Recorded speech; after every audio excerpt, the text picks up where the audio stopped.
মুসলমান ভাইরা বা জাতি ধর্ম বর্ণ নির্বিশেষে সকল শুভবৃদ্ধি সম্পন্ন মানুষ, আজকে এই এলাকায় গ্রামবাসীর উদ্যোগে যে ইসলামী আলোচনা সভার আয়োজন হয়েছে, আল্লাহ এটাকে কবুল করুন, আপনাদেরও আমাদের হেদায়েতের জরিয়া ওসিলা বানিয়ে দিন, বলুন আল্লাহুম্মা আমিন। প্রত্যেকটা ইসলামী সভা বা মুসলমানদের মাহফিলে সর্বপ্রথম আমাদের যেটা ঈমানি কর্তব্য, সেটা হলো নবী পাক সাল্লাল্লাহু আলাইহি ওয়াসাল্লামের উপরে দরুদ শরীফ পাঠ করা। যদি দরুদ পাঠ না করা হয় তাহলে গুনাহ হবে। মাহফিলে মজলিসে একবার অন্তত দরুদ পড়ে নেওয়া, নবীজির নাম শোনার পরে, এটা ওয়াজিব এবং অপরিহার্য। আর যখনই নবী পাক সাল্লাল্লাহু আলাইহি সাল্লামের নাম শুনতে পাবো, তখনই ছোট্ট একটা দরুদ সাল্লাল্লাহু আলাইহি ওয়াসাল্লাম বলে নেওয়া, এটা সুন্নত। একবার দরুদ পড়লে আল্লাহ পাক 10টি রহমত বা বরকত ও কল্যাণ দান করেন। আমাদের অন্যান্য ইবাদত বন্দেগী, নামাজ, রোজা, হজ, যাকাত, তাসবিহ, তিলাওয়াত, আল্লাহ পাক চাইলে কবুল করতে পারেন, আর যদি তার ইচ্ছা না হয় কবুল নাও করতে পারেন। আল্লাহ পাকের কাছে যে আমরা কেউ জোরালো দাবি নিয়ে বলবো আল্লাহ জান্নাত তোমায় দিতেই হবে, নইলে গদি ছাড়তে হবে, এরকম বলার কোনো সুযোগ নেই আল্লাহর দরবারে। আল্লাহর বিচারের দরবারটা এমন হবে, এত ভয়ঙ্কর এবং এত কঠিন হবে যে নবীরা পর্যন্ত সেখানে নিজের জন্য ব্যস্ত হয়ে থাকবে না, আমার কি হবে, আমার কি হবে। সকল নবীরা পর্যন্ত নিজেকে নিয়ে ব্যতিব্যস্ত থাকবেন। বুখারী শরীফ 2য় খণ্ড কিতাবুল আম্বিয়া নবীদের অধ্যায়ে একটি বড় হাদিস ইমাম বুখারী উল্লেখ করেছেন, প্রায় 1.5 পৃষ্ঠা থেকে 2 পৃষ্ঠার মতো। সেই হাদিসে নবী পাক সাল্লাল্লাহু আলাইহি ওয়াসাল্লাম বলছেন, কিয়ামতের মাঠে প্রত্যেকটা মানুষ যখন আল্লাহর সামনে বিচারের মুখোমুখি হবে, মানুষের একটাই প্রার্থনা হবে, আল্লাহ বিচারটা আরম্ভ হয়ে যাক। যার যেমন কর্ম তার তেমন ফল হবে। যে ভালো কাজ করেছে সে তার ভালো ফল পাবে, জান্নাত পাবে। যে খারাপ কাজ করেছে সে তার ফল পাবে, জাহান্নাম পাবে। কিন্তু এই বিচারের অপেক্ষায় ঘন্টার পর ঘন্টা, দিনের পর দিন দাঁড়িয়ে আছে। ফি ইয়াউমিন কানা মিকদারুহু 50,000 সানাতিন। আল্লাহ পাক বলছেন বিচারটা হবে এমন একটা দিনে, যে দিনটা হবে 50,000 বছরের সমান। 50,000 সানাতিন, 50,000 বছরের সমান একটা দিন হবে ওই বিচারের দিন। কোরআনে আল্লাহ পাক বলেছেন, আমি 6 দিনে পৃথিবী সৃষ্টি করেছি, আসমান জমিনকে 6 দিনে সৃষ্টি করেছি। এই জায়গায় অনেক মানুষ আমরা মনে করে ফেলি আল্লাহ তাহলে 6 দিন মানে 24 ঘন্টায় আমাদের যেমন দিন হয়, আল্লাহ পাক 7 আসমান 7 জমিনকে তাহলে 6 দিনে সৃষ্টি করলেন। কিন্তু অনেক ব্যাখ্যাকাররা বলছেন যে না, এটা দুনিয়ার 24 ঘন্টার দিন নয়, রাত দিন নয়। আল্লাহ পাকের হিসাবে, পরকালের হিসাব অনুযায়ী এক একটা দিন সমান 50,000 বছর। বিরাট লম্বা দিন। তো এমন দিনে আল্লাহ পাক বিচার করবেন, সেই দিনটার ডিউরেশন বা লেন্থ হবে 50,000 বছর। আর আল্লাহ পাক ওই কিয়ামতের দিনে হাসরের ময়দানে, মাঠেতে এত রাগান্বিত হয়ে থাকবেন, হাদিসে আসছে কাদ গাযিবাল ইয়াউমা গাযাবান, আল্লাহ পাক আজ কঠিন রাগান্বিত হয়ে থাকবেন। লাম ইয়াগযাব মিসলাহু লা ক্বাবলাহু ওয়ালা বা'দাহু। আল্লাহ এত রাগ কোনদিন রাগেননি, আগেও না পরেও না। দুনিয়ার সকল মানুষ আদম থেকে নিয়ে শেষ নবী পর্যন্ত যত মানুষ, যত নবী, যত নবীর উম্মতরা এসেছে, সকল মানুষ হাসরের ময়দানে ব্যতিব্যস্ত হয়ে, পাগল হয়ে একটাই ফরিয়াদ করবে, আল্লাহ বিচারটা শুরু হয়ে যাক। কিন্তু বিচার শুরু হচ্ছে না। দুনিয়ার সকল মানুষরা সম্মিলিতভাবে পরামর্শ করবে, চলো আমরা বাইবেলে পড়েছি, কোরআনে পড়েছি, তাওরাতে পড়েছি, ইনজিলে পড়েছি, দাউদ নবীর কিতাব জবুরে পড়েছি, ত্রিপিটকে পড়েছি, জিন্দাবেস্তাতে পড়েছি যে পৃথিবীর সর্বপ্রথম মানুষ আল্লাহ পাক যাতে পৃথিবীতে পাঠিয়েছিলেন তার নাম হলো হযরত আদম আলাইহিস সালাম। তার নাম হযরত আদম আলাইহিস সালাতু ওয়াস সালাম। আর খুব মজার ব্যাপার, পৃথিবীর প্রথম মানুষকে আল্লাহ পাঠিয়েছিলেন ভারতবর্ষ। কোথায় পাঠিয়েছিলেন? ভারতবর্ষ, যে দেশের মানুষ আমরা। তাফসীরে ইবনে কাসীরে লিখেছে, ওয়া নাযালা আদামু বিল হিন্দে। হযরত আদম আলাইহিস সালাম জান্নাত থেকে নাজিল হয়েছিলেন, অবতীর্ণ হয়েছিলেন হিন্দুস্তানে। কোথায়? হিন্দুস্তান মানে এই ভারতবর্ষ, অখণ্ড ভারতে। তাই যারা মনে করে মুসলমানরা ভারতবর্ষে বিদেশ থেকে এসে উড়ে এসে জুড়ে বসে গেল, ইসলামের বয়স ভারতবর্ষে 1000 বছর, 1200 বছর যারা মনে করেন তারা আসল কথাটা বোঝেন না। ইসলামের বয়স হলো, পৃথিবীর যতদিন বয়স ততদিন ভারতবর্ষের সঙ্গে ইসলামের সম্পর্ক। ইসলামের প্রথম নবী, পৃথিবীর প্রথম নবী হযরত আদম আলাইহিস সালাতু ওয়াস সালামকে আল্লাহ পাক পাঠালেন ভারতবর্ষে, অখণ্ড ভারত।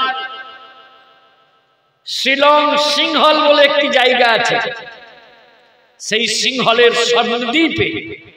সন্দ্বীপে আল্লাহ পাক হযরত আদম আলাইহিস সালাতু ওয়াস সালামকে নামিয়ে দিয়েছিলেন, পৃথিবীর প্রথম নবী।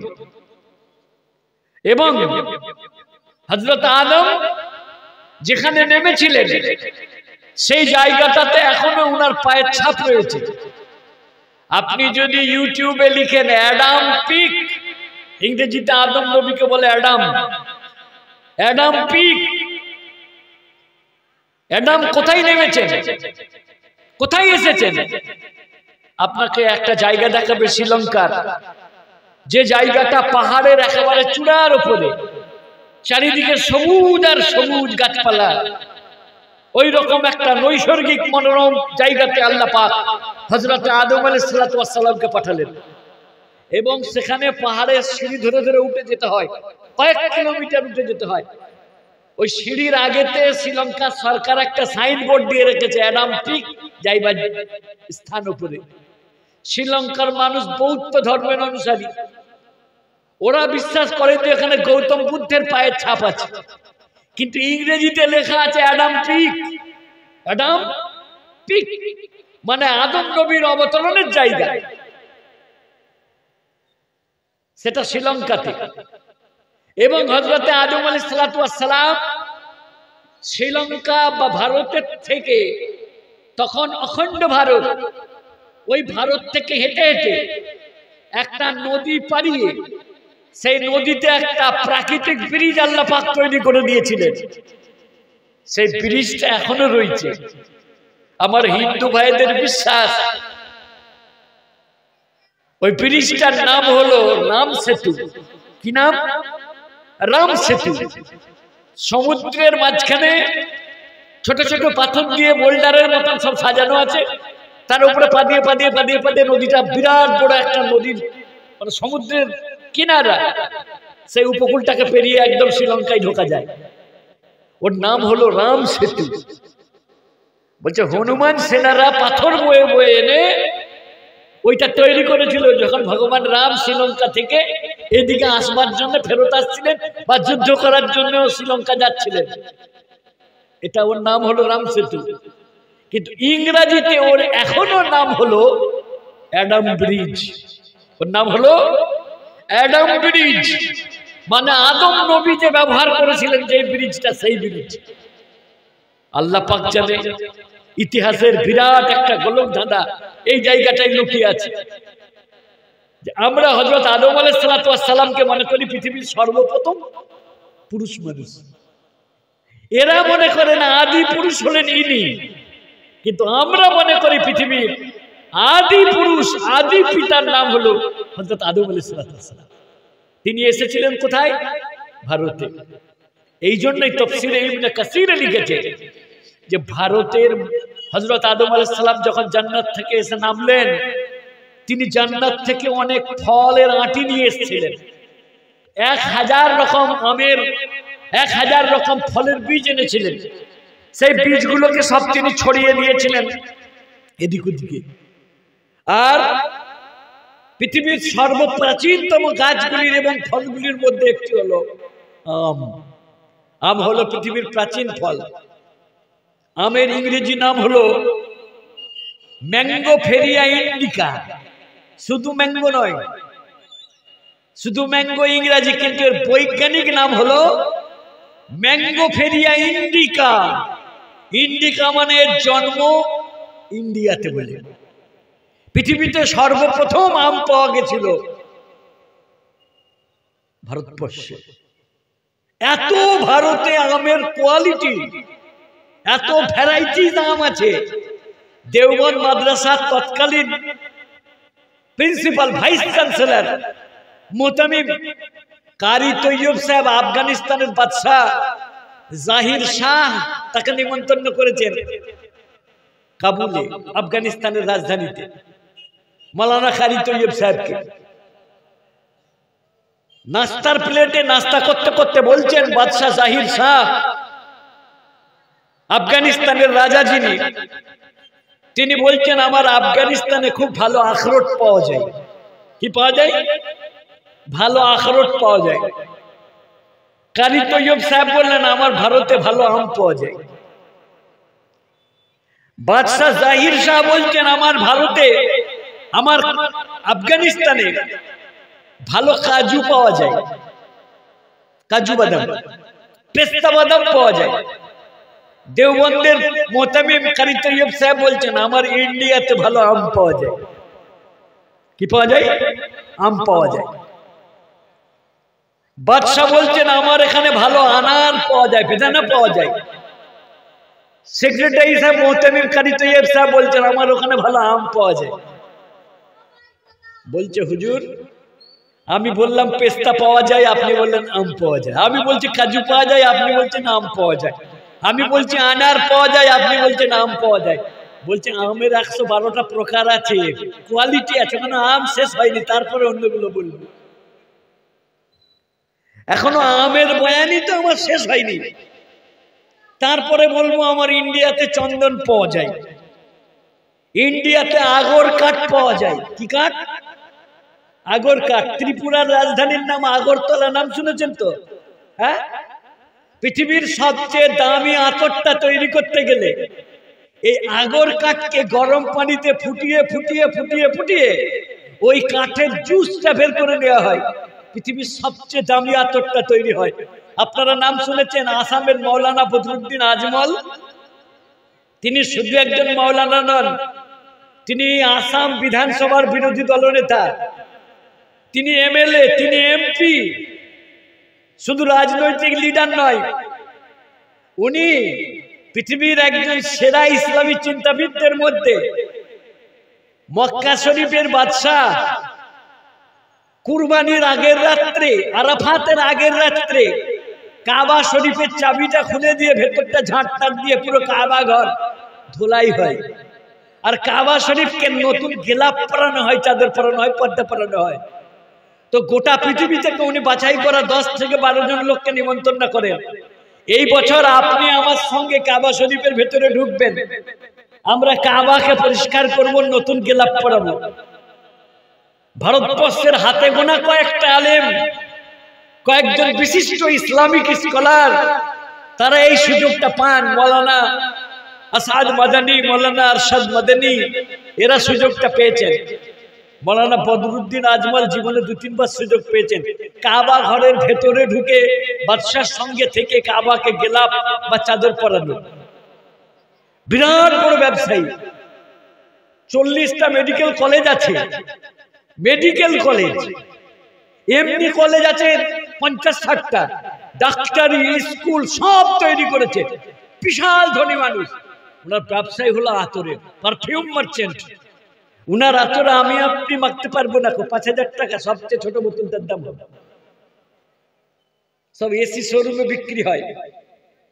উনি আতর তৈরি করেন কিভাবে? ওই আগর কাঠকে ওনার কারখানায় গরম পানি দিয়ে ফুটিয়ে ফুটিয়ে ওর জুস বের করে।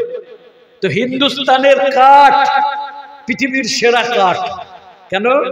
আদম নবীর ছোঁয়া আছে বলে। এখানে ভারতবর্ষের গরম মশলা দারুচিনি শ্রীলঙ্কায় পাওয়া যায়, পৃথিবীর কোথাও এত ভালো দারুচিনি পাওয়া যায় না। দারুচিনি পর্যন্ত রান্নায় লাগে। চন্দন কাঠ, চন্দন কাঠটা সবাই চেনে, চেনে না চেনেনি? সে বীরাপ্পান চন্দন দস্যু ছিল, বড় বড় গপ রাখত, হ্যাঁ, চন্দন ব্যবসা করতো, চুরি করে করে পাচার করতো। তো এটা ভারতের কাঠ সবচেয়ে দামি, আরবিতে বলে সান্দাল, আর আগর কাঠকে বলে আলো উদুল হিন্দি। উদ মানে কাঠ, খুশবুদার কাঠ, আর হিন্দি মানে ভারতবর্ষ। হিন্দি মানে ভারতবর্ষ। আল্লাহ নবী সাল্লাল্লাহু আলাইহি সাল্লাম বলে গেছেন, আমি ভারত থেকে আল্লাহওয়ালাদের খুশবু পাই। আল্লাহওয়ালাদের খুশবু পাই ভারত থেকে। ভারতে নবীর সন্তানরা, আদম নবী এসেছিলেন বলে এখান থেকে জান্নাতি একটা সুবাস বিশ্ব নবী সাল্লাল্লাহু আলাইহি সাল্লাম পর্যন্ত পৌঁছেছিল। বলুন সুবহানাল্লাহ। ভারতবর্ষে ইসলাম কি করে এলো, এটা নিয়ে বহুত দ্বন্দ্ব, বহুত বোঝাপড়ার ভুল আছে। আমার পার্শ্ববর্তী সমাজের বন্ধুদের কিছু ঐতিহাসিক, কিছু জ্ঞানীগুণী বুদ্ধিজীবী, কলামিস্ট, সাংবাদিক, এমনকি মুসলমানের ঘরের ছেলেরাও এই কথাটা বলছে বা লিখছে যে মুসলমান নবাবরা ভারতবর্ষে এসে মেরে ধরে লাঠির চোটে সবকে মুসলমান করে দিয়েছিল বলে ভারতবর্ষের 30 কোটি মুসলমান হয়েছে। এটা ভুল কথা। ভারতবর্ষে ইসলাম কি করে এলো এটা জানতে গেলে আপনাকে অরিজিনে যেতে হবে। পৃথিবীতে ইসলাম কি করে প্রচার হলো? বিশ্বনবী সাল্লাল্লাহু আলাইহি সাল্লাম গোটা পৃথিবীর কাছে ইসলামকে কিসের মাধ্যমে পৌঁছেছিলেন? লাঠির জোরে নাকি আখলাকের জোরে? তার চারিত্রিক মাধুর্যে, তার ব্যবহারে, তার আদর্শের জোরে।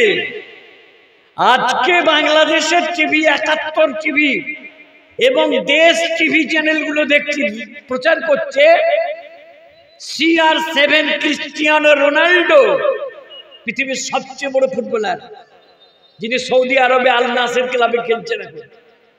তিনি নাকি মুসলমান হতে চাইছেন। পৃথিবীর সবচেয়ে নামি দামি লোক। কিসের জোরে? কেন? তার তো টাকার অভাব নেই, তার তো লাঠির ভয় নেই। তিনি তো বিশ্ববিখ্যাত তারকা, বিশ্বকাপ জেতেনি, কিন্তু বিশ্বের সবচেয়ে বড় দামি প্লেয়ার হলো ক্রিস্টিয়ানো রোনাল্ডো। মেসি এবং উনি হচ্ছেন দুজন বর্তমান পৃথিবীর সেরা ফুটবলার। আজ বলছে ক্রিস্টিয়ানো রোনাল্ডো নাকি ইসলাম ভালো লাগছে, লাগতেই পারে। কত মনীষী, কত মহাপুরুষ যারা ইসলামকে ভালোবাসার দৃষ্টিতে পড়েছে, ইসলামকে জানার চেষ্টা করেছে, তারা সবাই ইসলামের প্রেমে পড়ে গেছে। অনেক মানুষ একদম গোড়ায় যে আপনাদেরকে বলবো ইসলাম কিভাবে প্রচার হলো, তার আগে আপনাদেরকে কিছু ভূমিকা করতে হবে। একবারে প্রথমেই যদি আমি বলতে লাগি ভারতে ইসলাম কি করে এলো, পৃথিবীতে ইসলাম কি করে প্রচার হলো, আপনাদের মানুষজন এখনো ঘরে অনেকে খাওয়া দাওয়া করে মেহমানদের খাইয়ে এসে পৌঁছেননি, তারা বলবেন আমাদের মিস হয়ে গেল। ওই জন্য ওইটা আমি এখন লাস্টের দিকে বলবো। সেইখানে চলুন। কিয়ামতের মাঠে নবী পাক সাল্লাল্লাহু আলাইহি সাল্লাম বলছেন পৃথিবীর সকল মানুষরা পরেশান হয়ে ব্যতিব্যস্ত হয়ে মনে মনে প্রার্থনা করবে, আল্লাহ বিচারটা আরম্ভ করে দেন। পৃথিবীর সর্বপ্রথম নবী হযরত আদম আলাইহিস সালাম। দুনিয়ার সকল মানুষরা বুদ্ধি করে পরামর্শ করে বলবে, চলো আমরা আদম নবীকে বলি একটু, আপনি তো আদম সফিউল্লাহ, আপনি আদম সফিউল্লাহ। আল্লাহ পাক নিজের হাতে আপনাকে সৃষ্টি করেছেন কুদরতের হাত দিয়ে। ও আসকানাকাল জান্নাতা, এবং আল্লাহ আপনাকে জান্নাতে রেখেছিলেন। জান্নাতে আপনাকে বিবাহ আল্লাহ নিজে দান করেছিলেন, বিয়ে পড়িয়েছিলেন। তাহলে আপনি হলেন জান্নাতি মানুষ, আমাদের সকলের পিতার পিতা, আদি পিতা আপনি। আপনি আল্লাহ পাককে বলুন, ওগো আল্লাহ, যার কপালে যা আছে তাই হবে, যার কপালে জান্নাত আছে জান্নাত, যে পাপ করেছে সে জাহান্নামে যাবে, আপনি বিচারটা শুরু করে দেন আল্লাহ। কাকে যে বলল? আদম নবীকে। আদম নবী বললেন, না, আমি আল্লাহর কাছে ভয়ে যেতে পারবো না। বলছে কেন? বলছে আল্লাহ পাক আমাকে যত্ন করে নিজের হাতে তৈরি করেছিলেন। জান্নাতের মাঠ, মানে জান্নাতে আমাকে বসবাস করার জায়গা দিয়েছিলেন, আমার ভিটে বসত বাড়ি করে দিয়েছিলেন জান্নাতে।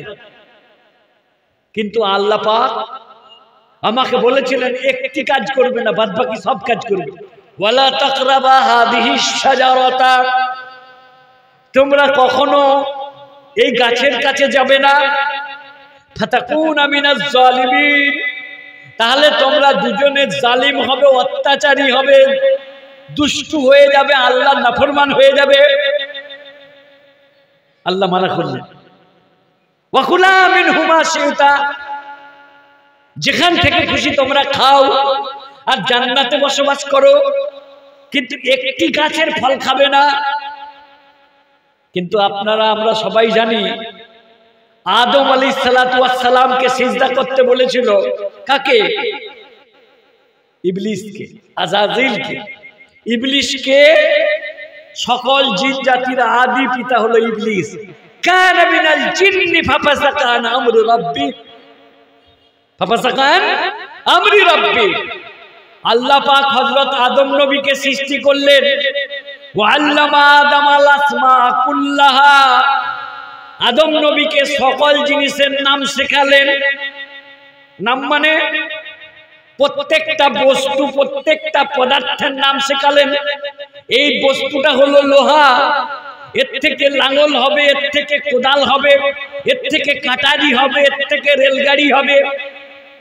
পৃথিবীতে কিয়ামত পর্যন্ত যা কিছু হবে, আল্লাহ আদম নবীকে বললেন এটা লোহা দিয়ে হবে, এর নাম তামা, এর দিয়ে বাসন কোসন হবে, এর দিয়ে বিদ্যুৎবাহী তার তৈরি হবে, এর দিয়ে তামার বদনা হবে, তামার এই হবে ওই হবে, সব আল্লাহ শিখিয়ে দিলেন। পদার্থবিদ্যা শেখালেন আল্লাহ হযরত আদম আলাইহিস সালামকে। পৃথিবীর প্রত্যেকটা বস্তুর নাম এবং তার গুণগান, তার কার্যকারিতা আল্লাহ পাক শেখালেন হযরত আদমকে। শেখানোর পরে ফেরেশতাদেরকে বললেন, আম্বিউনি বিআসমাই হাউলাই, হ্যাঁ আমার ফেরেশতারা, তোমরা বলো এটা কি, তোমরা বলো ওটা কি।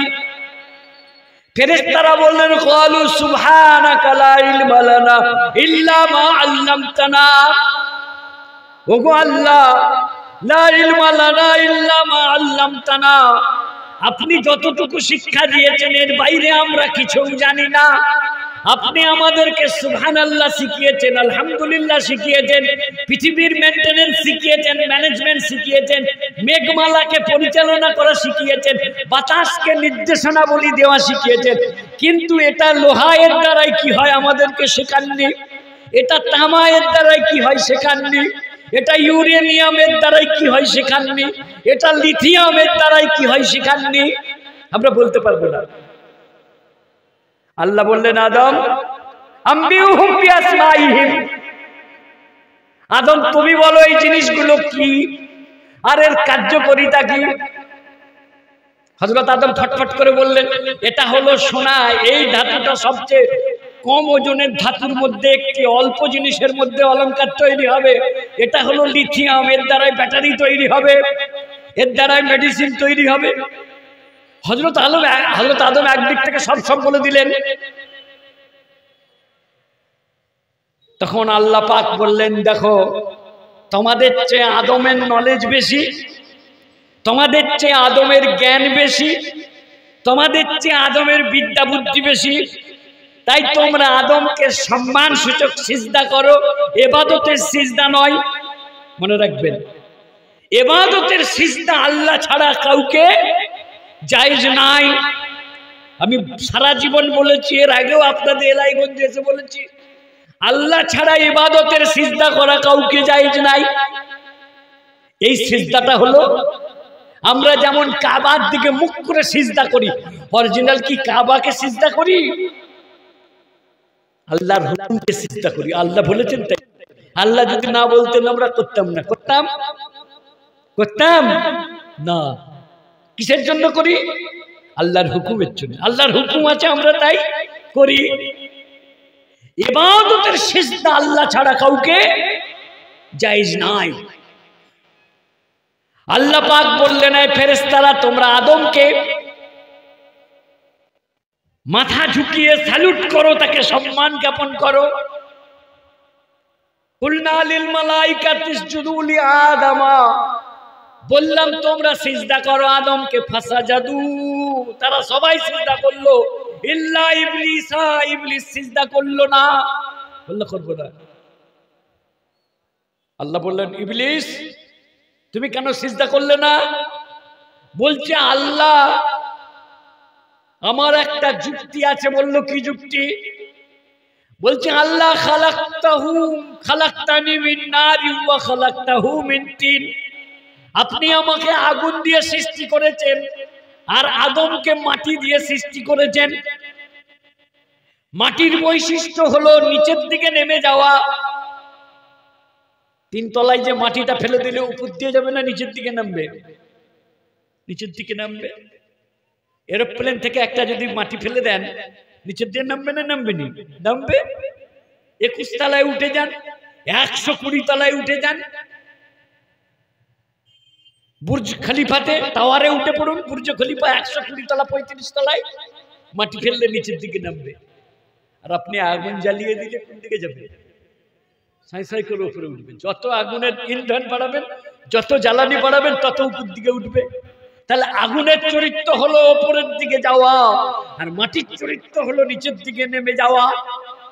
আমি ইবলিস শয়তান, আমাকে আপনি আগুন দিয়ে তৈরি করেছেন আর আদমকে আপনি মাটি দিয়ে তৈরি করেছেন। একটা প্রশ্ন করে কিছু মানুষ, কি জানেন? যে আপনাদের ইসলামিক আইডিওলজিতে সেদিন এক জায়গায় বললাম, কিন্তু প্রশ্ন পুরো বলতে আমার মনে ছিল না, ওই জন্য আজকে বলে দিচ্ছি। কি জানেন? বলে, আল্লাহ পাক তো ইবলিস শয়তানকে তৈরি করেছেন আগুন দিয়ে, তাহলে ইবলিসকে আল্লাহ পাক জাহান্নামে দিলে পারে তার কষ্ট হবে কেন? একটা কাঠের আগুনকে নিয়ে যে আপনি যদি বড় উনুনে ফেলে দেন, কাঠটার কষ্ট হবে? আগুনের কষ্ট হবে? কষ্ট তো হবে না। হ্যাঁ, হবে না তো? হওয়ার তো কথা নয়। যুক্তি কি বলে? আগুনকে আপনি কাঠের উনুন থেকে তুলে নিয়ে যে আরেকটা উনুনে ফেলে দিলেন, একটা ছোট উনুন থেকে নিয়ে যে বড় উনুনে ফেলে দিলেন, আগুনটার কি কষ্ট হবে? তাহলে ইবলিস শয়তান যদি আগুন দিয়ে তৈরি হয়, আল্লাহ তাকে বলতেন তোকে জাহান্নামে দেবো, তোর বেটা বাচ্চা যত সব জিন্নাত আছে সবকে জাহান্নামে দেবো। ওরা তো নিজেরাই আগুন দিয়ে তৈরি, ওদেরকে আগুনে ফেললে পারা, ওদের কি করে শাস্তি হবে? বুঝলেন? এই প্রশ্নটা মাদ্রাসার ছেলেরা মুকালামা করে।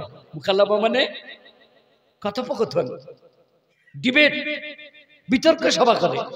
কিরকম জানেন? 3টে প্রশ্নের একসাথে উত্তর।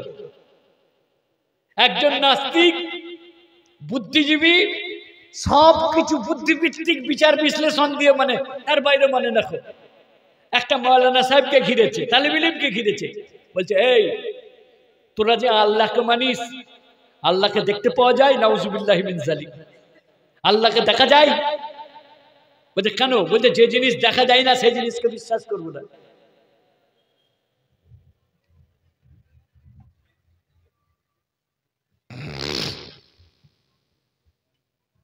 গ্লাস একটা পানির বোতলটা দিতে, হ্যাঁ পাশে থাকে। শোনেন, ডাকতে হবে না, যাদের খিদে লাগবে না তারা মৌচাক খুঁজে খুঁজে বসে। ভাই পিছনে যারা ভাবছেন যে সামনে চেয়ার নেই, তারা চলে আসুন, চেয়ার খালি আছে।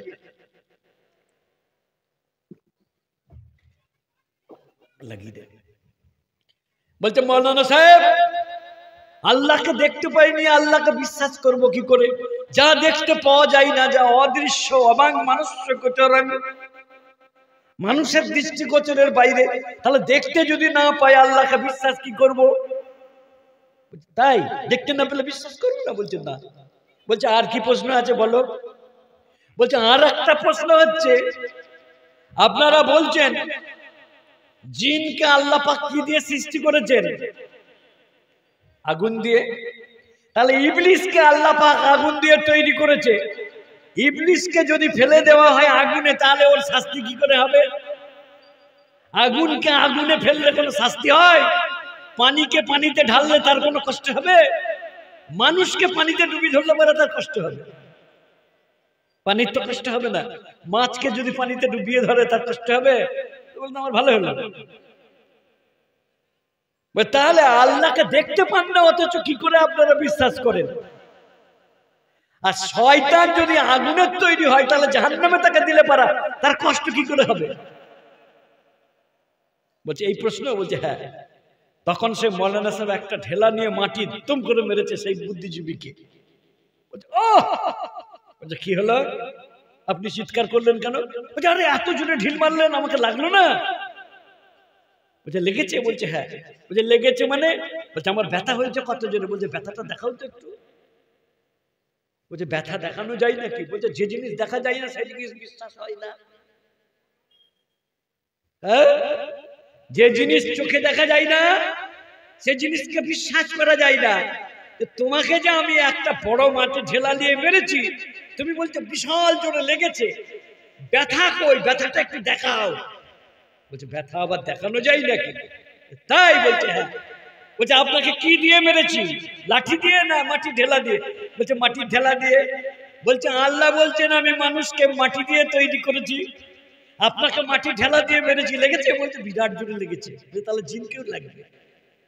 ইবলিসকে আল্লাহ আগুন দিয়ে তৈরি করেছে, আপনাকে আল্লাহ মাটি দিয়ে তৈরি করেছেন। এটাই তো ইসলামের বিশ্বাস, যে মানুষকে আল্লাহ পাক মাটি দিয়ে সৃষ্টি করেছেন, আর জিনকে আল্লাহ পাক আগুন দিয়ে সৃষ্টি করেছেন।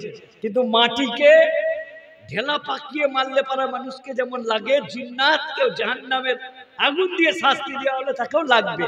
আর যেমন ব্যথা বেদনা দেখা যায় না, তেমন আল্লাহ পাককেও দেখা যায় না। কিন্তু ব্যথা আছে, এটা অনুভব করতে পারি না, অনুভব করা যায় না। ব্যথাকে চোখে দেখা যায় না, কিন্তু অনুভব করা যায় না, ফিল করা যায় না, যায়নি। ফিলিং, অনুভূতিতে বোঝা যায় না, যায়নি, যায়। অর্থাৎ চোখে দেখা যায় না মানে বিশ্বাস করবো না। আল্লাহকে চোখে দেখতে পাও না, কিন্তু আল্লাহর সৃষ্টি জগৎকে দেখতে পাও। যে আল্লাহ পাকের অনুপম সৃষ্টি জগৎকে দেখে আল্লাহকে খোঁজো। আল্লাহ পাক বলছেন তোমরা আসমান জমিনের সৃষ্টিকর্তাকে খুঁজতে পাও না। রাত্রেবেলা আকাশের দিকে তাকিয়ে তোমরা কোটি কোটি নক্ষত্র রাজিকে দেখো না। ইমাম আবু হানিফা রাহমাতুল্লাহ আলাইহি একজনের সঙ্গে তার ডিবেট হয়েছে, বাহাস হয়েছে যে কি করতে হবে, আল্লাহ আছেন এটা প্রমাণ করতে হবে। সঠিক টাইমের ইমাম আবু হানিফা রাহমাতুল্লাহ আলাইহি 1 ঘন্টা পরে যে হাজির সভাতে, তখন যিনি দার্শনিক ছিলেন তিনি বলছেন আপনি লেট, অতএব আপনি বাহাসে হেরে গেছেন, ডিবেটে হেরে গেছেন, আপনাকে ডিবেট করতে দেওয়া হবে না।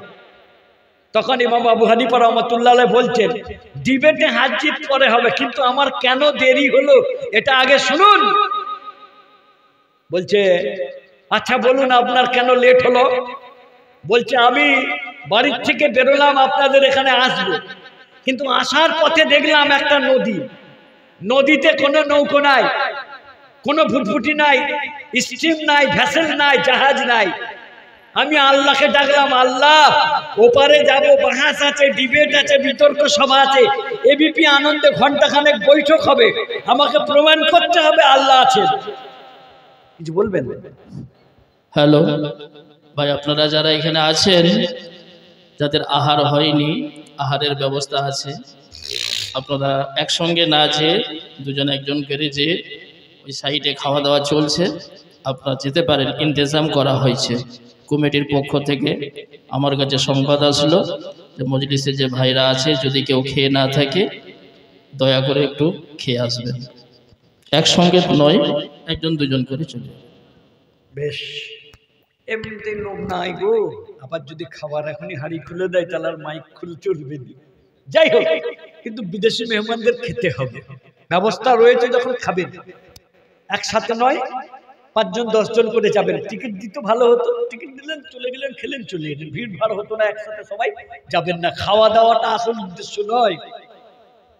সারা জীবন খেয়েছেন, একটা রাত গ্রামের জলসা, পাড়ার জলসা, ব্লকের জলসা, অঞ্চলের জলসা, এক রাত যদি একটু কম খাই, লেট খাই, না খাই, আল্লাহ পুষিয়ে দেবেন।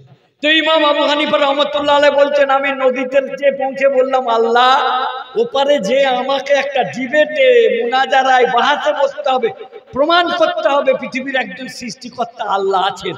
আল্লাহ জাহাজ নাই, স্টিমার নাই, নৌকা নাই, ভ্যাসেল নাই, কিছু নাই, কি করে যাব, তুমি ব্যবস্থা করো। বলছেন আমি দোয়া করতে বসে গেলাম। বলছে দোয়া করতে বসার সাথে সাথে দেখলাম নদীর পাশে একটা, নদীর পাড়ে বড় অর্জুন গাছ ছিল, অটোমেটিক অর্জুন গাছটা নদীতে পড়ে গেল। মেশিন নাই, চেরাই মেশিন নাই, সয়িং মিল নাই, কাটাকাটি হয়ে গেল, সব তক্তা তৈরি হয়ে গেল।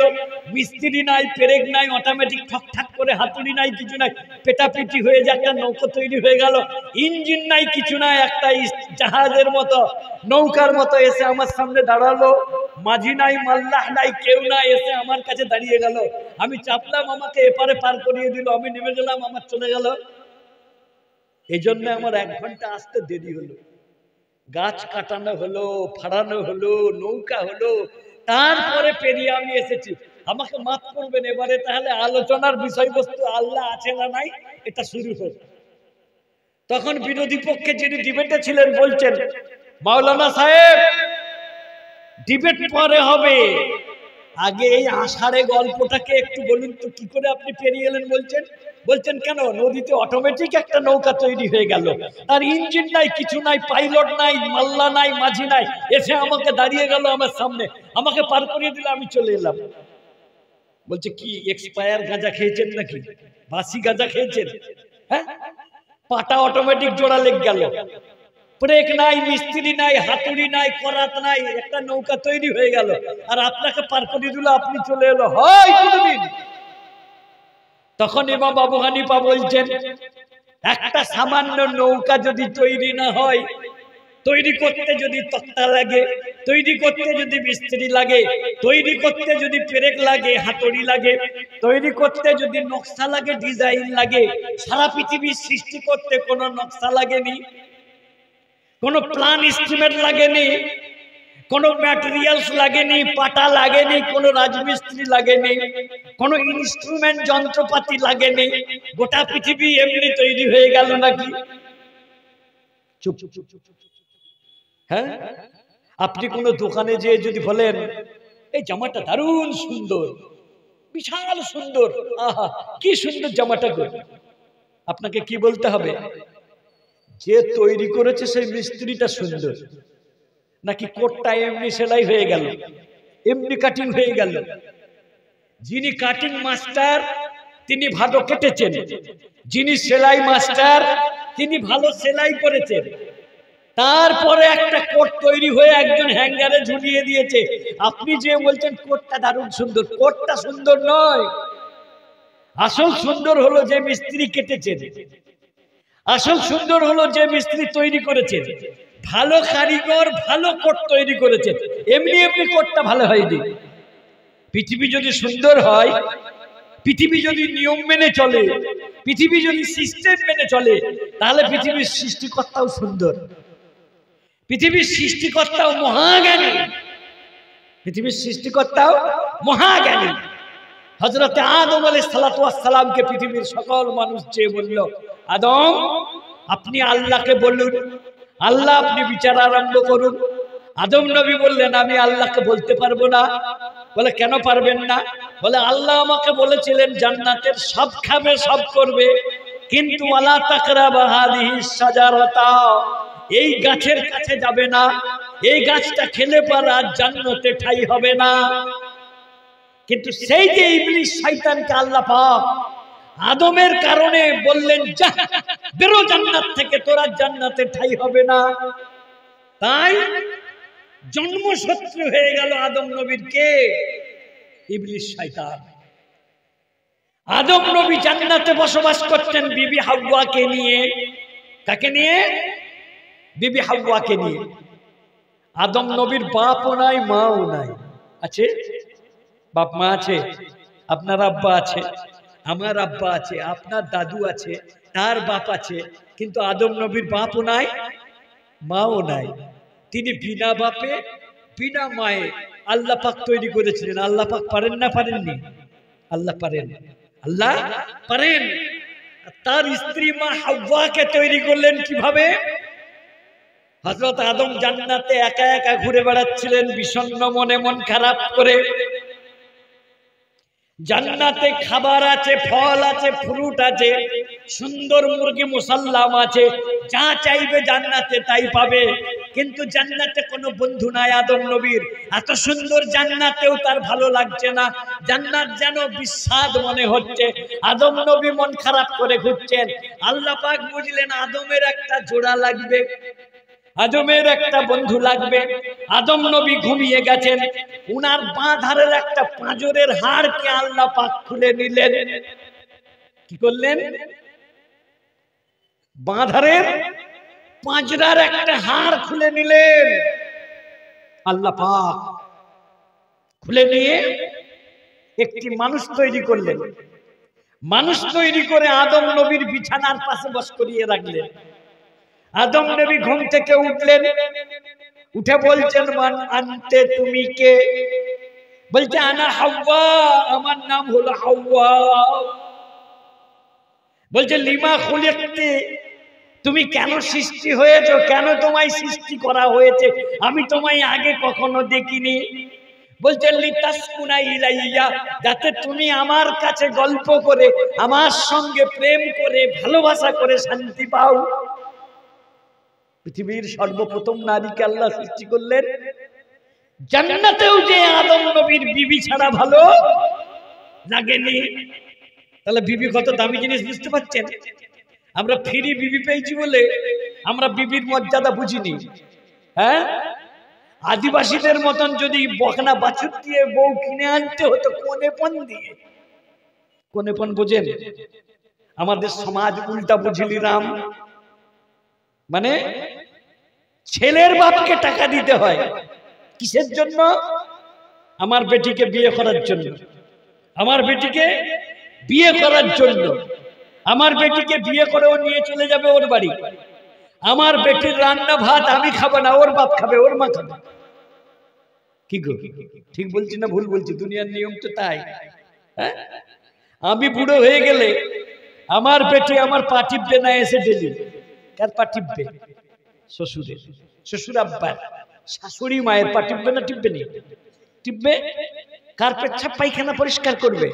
আমার না, আমার বিয়ের পেচ্ছাপ পায়খানা পরিষ্কার করবে আমার স্ত্রী। হ্যাঁ, আমার বাড়িতে চলে এসেছে 16 বছর বয়সে, আজকে তার 46 বছর বয়স।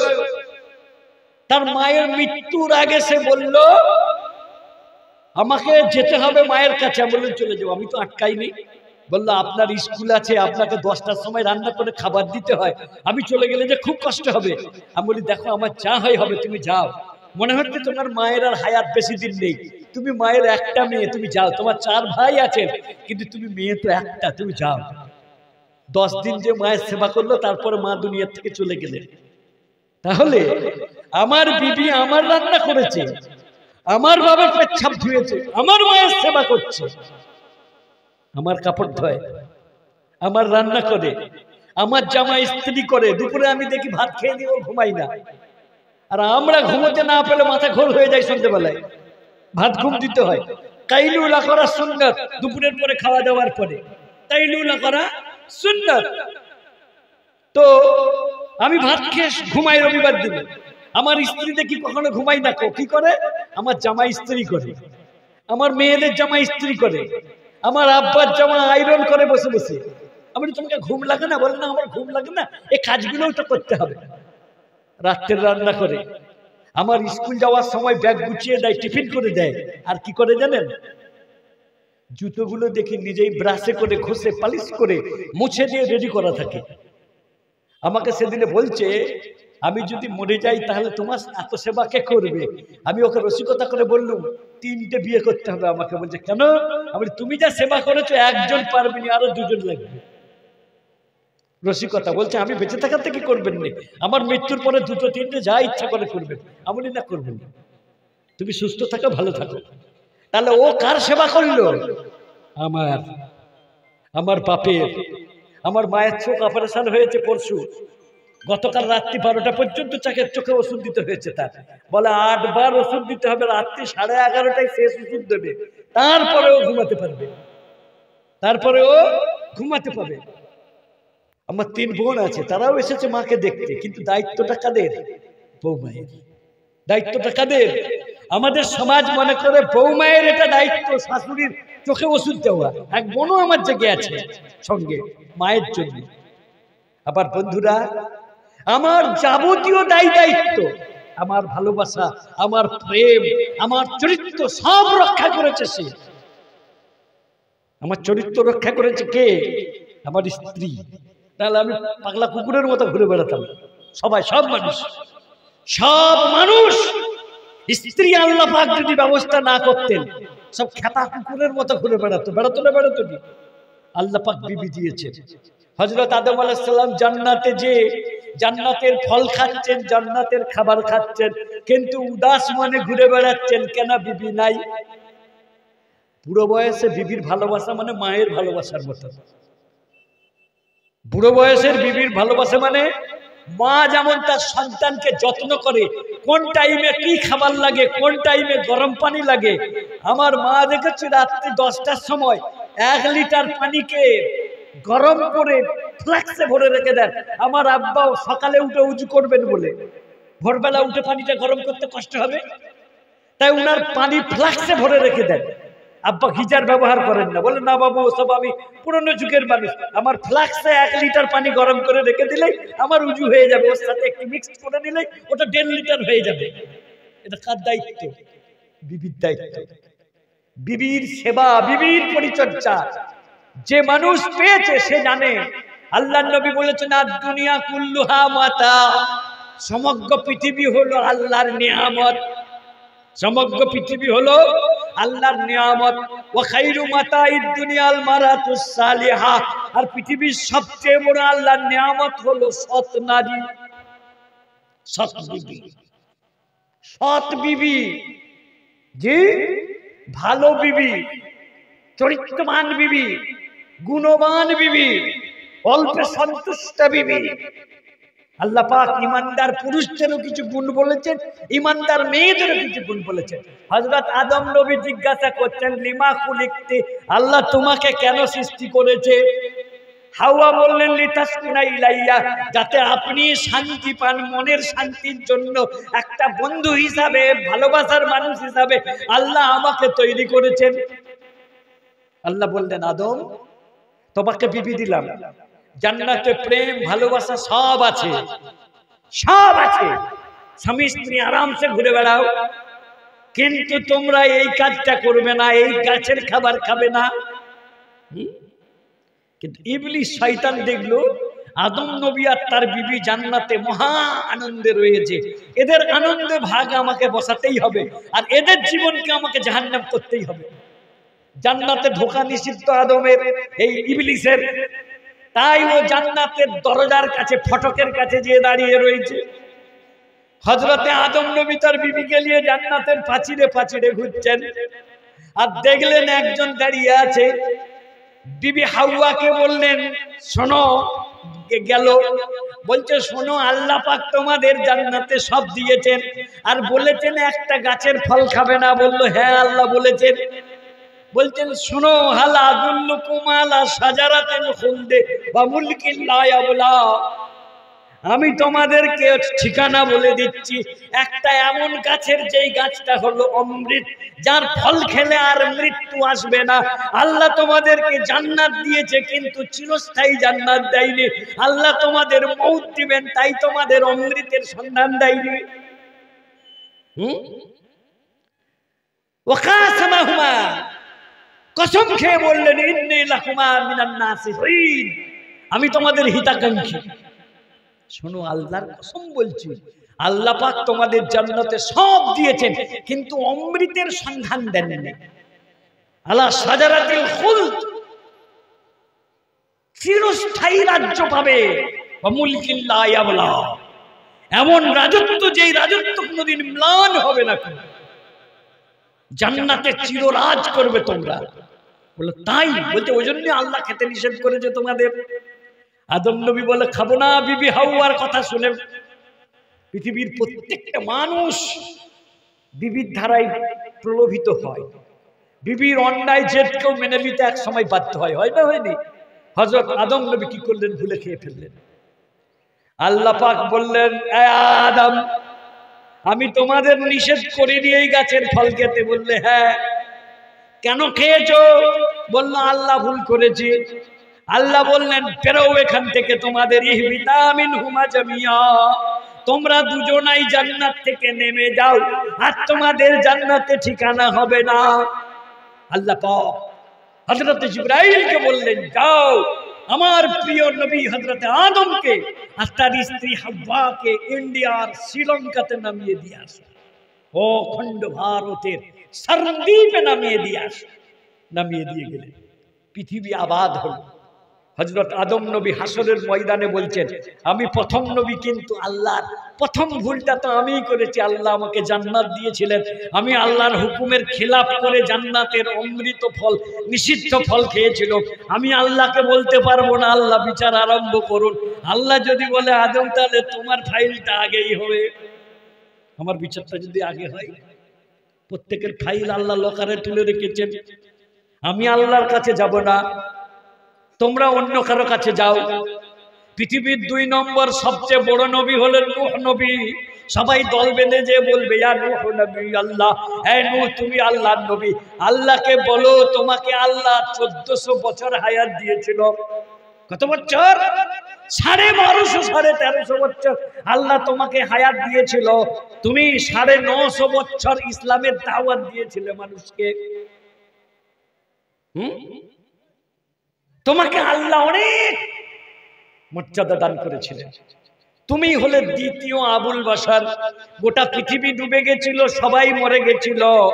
আদম নবীর 4টে বেটা মাত্র বেঁচে ছিল। 40 জন ইমানদার নারী পুরুষ সবাই প্লেগে, মহামারীতে, কলেরায়, ডায়রিয়ায় মারা গেছিল।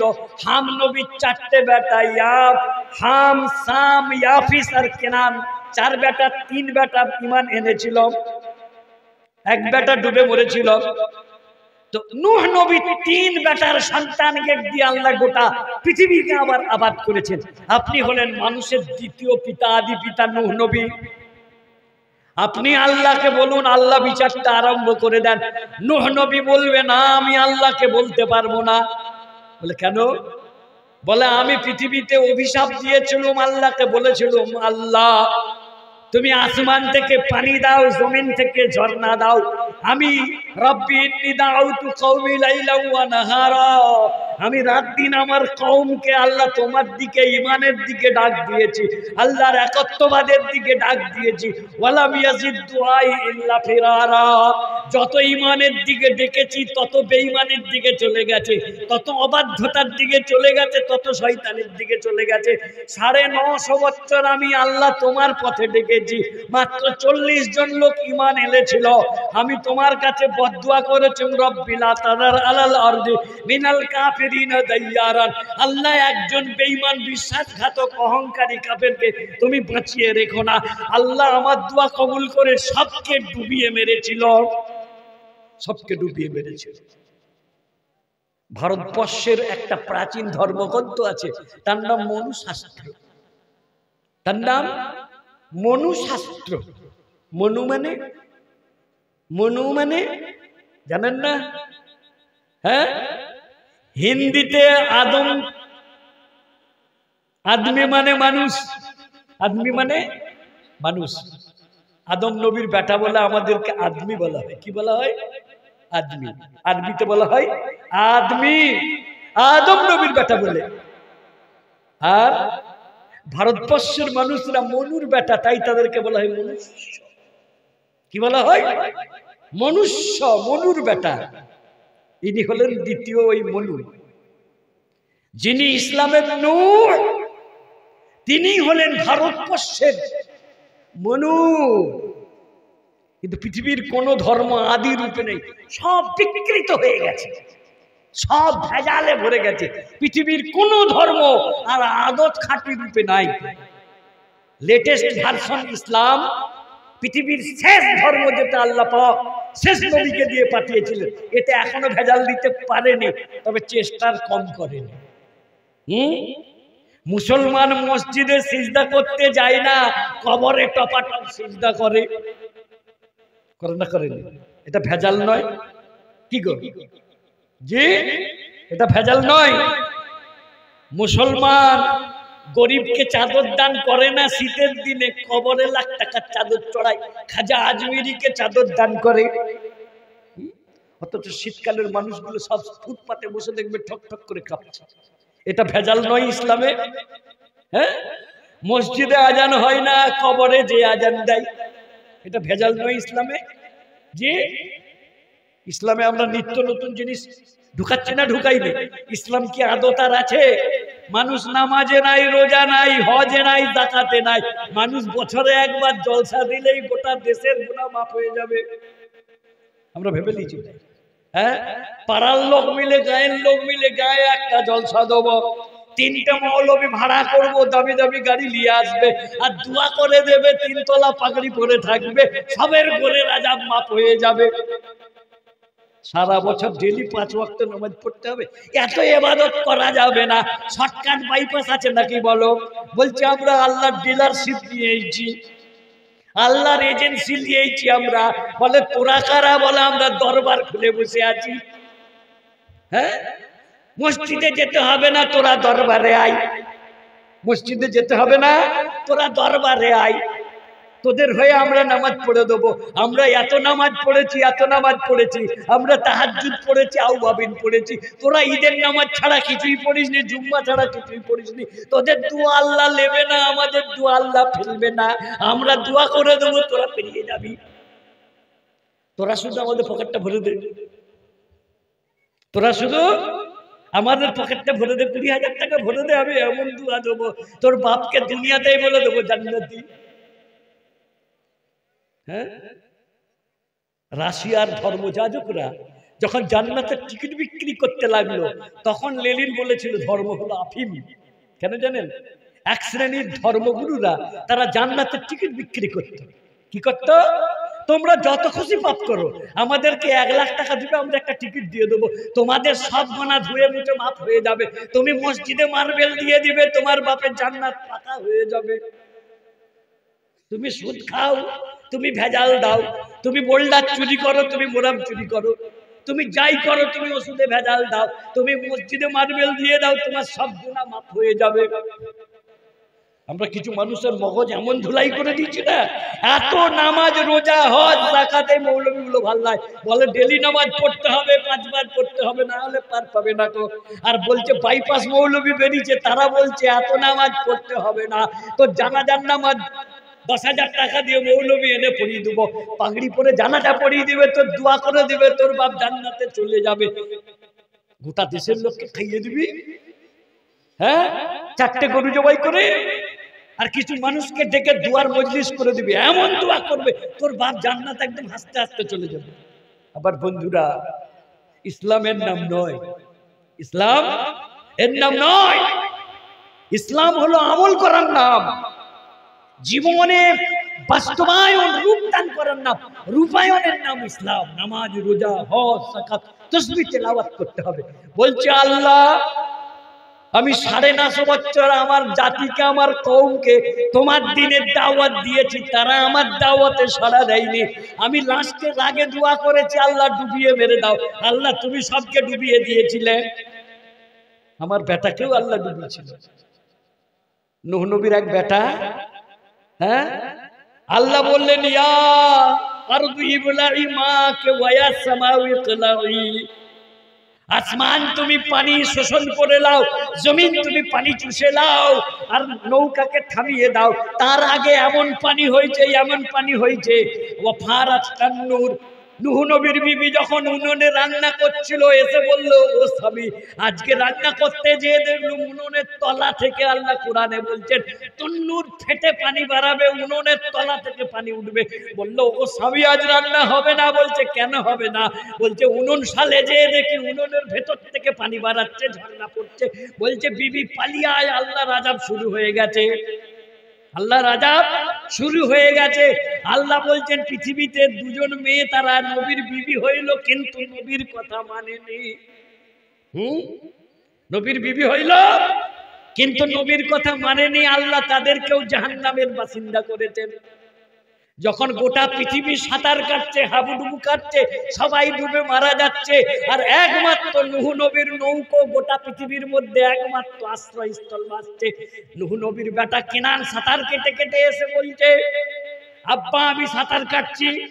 নূহ নবী বলছে ওরে আমার বেটা তুই কলমা পড়েলে আর চলে আয়, আমার নৌকোয় উঠে যা।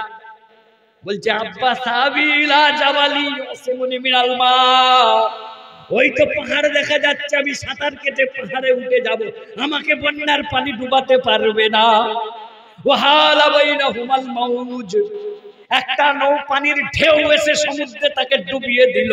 বাপ বেটার মধ্যে অন্তরাল হয়ে গেল, সাগরের তলায় ডুবে গেল। নূহ নবীর চোখ দিয়ে পানি এলো, যতই খারাপ হোক নিজের জন্ম দেওয়া বেটা। রব্বি ইন্নাহু মিন আহলি, আল্লাহ হলো আমার বেটা, তুমি বলেইলে আমার পরিবারকে রক্ষা করবে, আমার বেটাকে আল্লাহ তুমি ডুবিয়ে দিলে কেন? আল্লাহ ধমক দিলে বললেন ইয়া নূহ ইন্নাহু আমালুন গায়রু সালিহিন, এই নূহ এটা ভালো কাজ হচ্ছে না। ইন্নাহু লাইসা মিন আহলিকা, ও তোমার পরিবারের নয়, তোমার আদর্শ মেনে চলে না, তোমার পরিবারের অন্তর্ভুক্ত হতে পারে না। সে কাফের, সে বেঈমান, সে আল্লাহকে মানেনি। তাই আজকে আল্লাহ লা আসমানুল ইয়াউমা মিনাল্লাহ, আজকে আল্লাহর আযাব থেকে কেউ রক্ষা করতে পারবে না। তুমি মেরে দিলাম নবীর বেটাকেও আল্লাহ ছাড়েনি, আর পীরের বেটাকে তাকে, হ্যাঁ, আমার নাম যখন বলছিল বললো মৌলানা আজিজুল হক কাসেমি সাহেবের বেটা। আরে যারই বেটা হলো, ইসলামে বেটা বলে কোনো জিনিস নাই। ওই জন্য আল্লাহ পাক নবীকে কোনো বেটা দেননি, 4টে বেটি দিয়েছিলেন, 4টে বেটাও দিলেন। কেউ বেঁচেছে 5 দিন, কেউ বেঁচেছে 7 দিন, একজন বেঁচেছিল 17 মাস। হ্যাঁ, আমরা যারা বেটার তাবিজ ব্যবসা করছি তারা একবার ভেবে দেখি, আল্লাহর নবী তাবিজ লিখলে তার 4টে বেটার একটাও বেঁচে থাকতেন? তিনি তাবিজ পারেননি। তিনি কি তাবিজ জানতেন? জানতেন।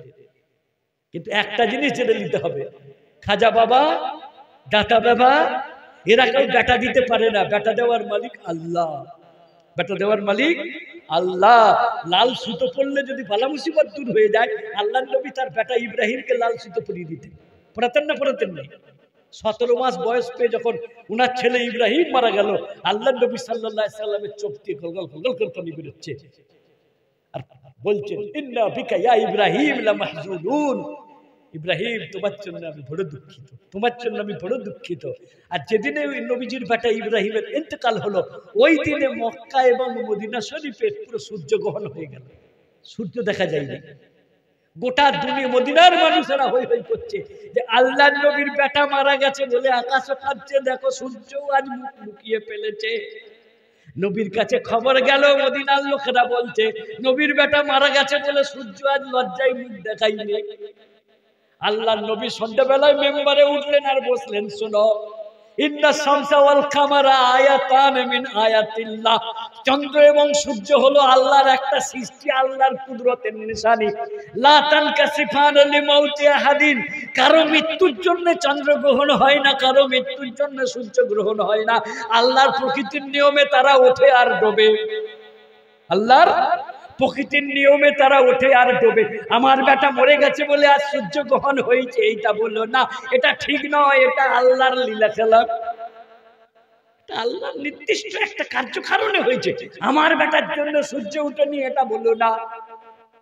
জি, নবীও তার বেটাকে বড় করতে পারেননি। অতএব হুজুরের বেটা হুজুর, মাওলানার বেটা মাওলানা, পীর সাহেবের বেটা পীর সাহেব, এই কনসেপ্ট ইসলামে নাই। ডক্টর বিধানচন্দ্র রায় পৃথিবীর সেরা 7 জন ডাক্তারের মধ্যে একজন ছিল, তার বেটা ডাক্তারি পড়েনি, আমরা তার কাছে কেউ চিকিৎসা করাইনি। কেন? সে ডাক্তার হয়নি, সে উকিল হয়েছে। আমরা কি তার কাছে চিকিৎসা করাবো? সে ডাক্তার নয়, সে বাপের কাছে পানি নেড়ে নেড়ে নেড়ে একটু হাত তুলে চিকিৎসা করেছে, আমরা তার কাছে যাবো? যাবো না। কেন? তুমি ডাক্তারের বেটা হতে পারো, তুমি MBBS নও, তুমি MD নও, তুমি FRCS নও, তুমি MCH নও, তাহলে আমি তোমার কাছে কেন যাবো? তুমি, তোমার বাপ ডাক্তার তো আমার কি? তুমি তো ডাক্তার নও। আমরা রুগী দেখাতে গেলে ডাক্তার খুঁজি না ডাক্তারের বেটা খুঁজি? ডাক্তারের নাতি পুতির কাছে চিকিৎসা করাই আমরা, না ডাক্তার বাবুর কাছে নিয়ে যাই? তাহলে আগে দেখবেন আমি যাকে মানবো, যাকে ফলো করবো, যার কাছে মশলা নেবো, যাকে দিনদার আমার গাইড বলে মনে করব, তার বাপ ডাক্তার ছিল না, সে নিজে ডাক্তারি পড়েছে, তিনি নিজে মাওলানা, মুফতি, আলেম, হাফেজ, পরহেজগার কিনা? শুধু মাওলানা মুফতি হলেও হবে না, পরহেজগারিতা নিয়ে চলেন কিনা? জি, হারাম হালাল বেঁচে চলেন কিনা? হ্যাঁ, বেটার বিয়েতে গোপনে টাকা নিয়েছেন কিনা? যদি লাই তার পিছনে নামাজ পড়বেন না। বুঝে আসছে? মৌলানা সাহেবই বা হলো, মুফতি সাহেবই বা হলো, যদি গোপনে বেটার বিয়েতে ডিমান্ড করে টাকা লাই, তার পেছনে নামাজ হবে না, তাকে বের করতে দেবে, তাকে মসজিদে রাখবেন না। কেন? ও হারাম হারার বুঝে না, তোর পেছনে নামাজ কি হবে? আমার বন্ধুরা, হযরতে নূহ নবী বলবে আমি আল্লাহকে বলতে পারবো না আল্লাহ আজকে বিচার শুরু করে দেন। কেন? আল্লাহ বলবে তুমি কেন অভিশাপ দিয়ে গোটা পৃথিবীকে ডুবিয়ে দিলে, তোমার বিচার আগে হবে। বলে তাহলে কার কাছে যাবি রে? বলবে ইব্রাহিম নবীর কাছে চ। ইব্রাহিম নবীকে আল্লাহ বলতেন তুমি খলিলুল্লাহ, তুমি আল্লাহর বন্ধু, তুমি আল্লাহর দোস্ত। খলিল মানে মনের বন্ধু, বুজুম ফ্রেন্ড, অন্তরঙ্গ বন্ধু। চলো ইব্রাহিম নবীর কাছে, ইব্রাহিমকে বলবো আপনি আল্লাহকে বলুন গো ইব্রাহিম নবী আলাইহিস সালাম, আল্লাহ যেন বিচার আরম্ভ করে দেয়। ইব্রাহিম নবী বলবেন সালাসু কাযিবাতিন কাযাবতুহা, জীবনে 3টা মিথ্যা কথা বলেছিলাম, আমি আল্লাহর কাছে যাব না। আর আমরা জীবনে 1টা 2টো সত্য ছাড়া বাকি সত্য বলি না। আমার এক পরিচিত লোক আছে, বুঝলেন, তার শ্বশুর একদিন বলছে আমার জামাই না সারাদিনে একটি সত্য কথা বলে, তাছাড়া সত্য বলে না। আমি বলি কোনটি সত্য বলে? বলে তার বাপের নাম কেউ জিজ্ঞেস করলে ওইটি সত্য বলে, উপায় থাকে না, না হলে ওটাও মিথ্যা বলে।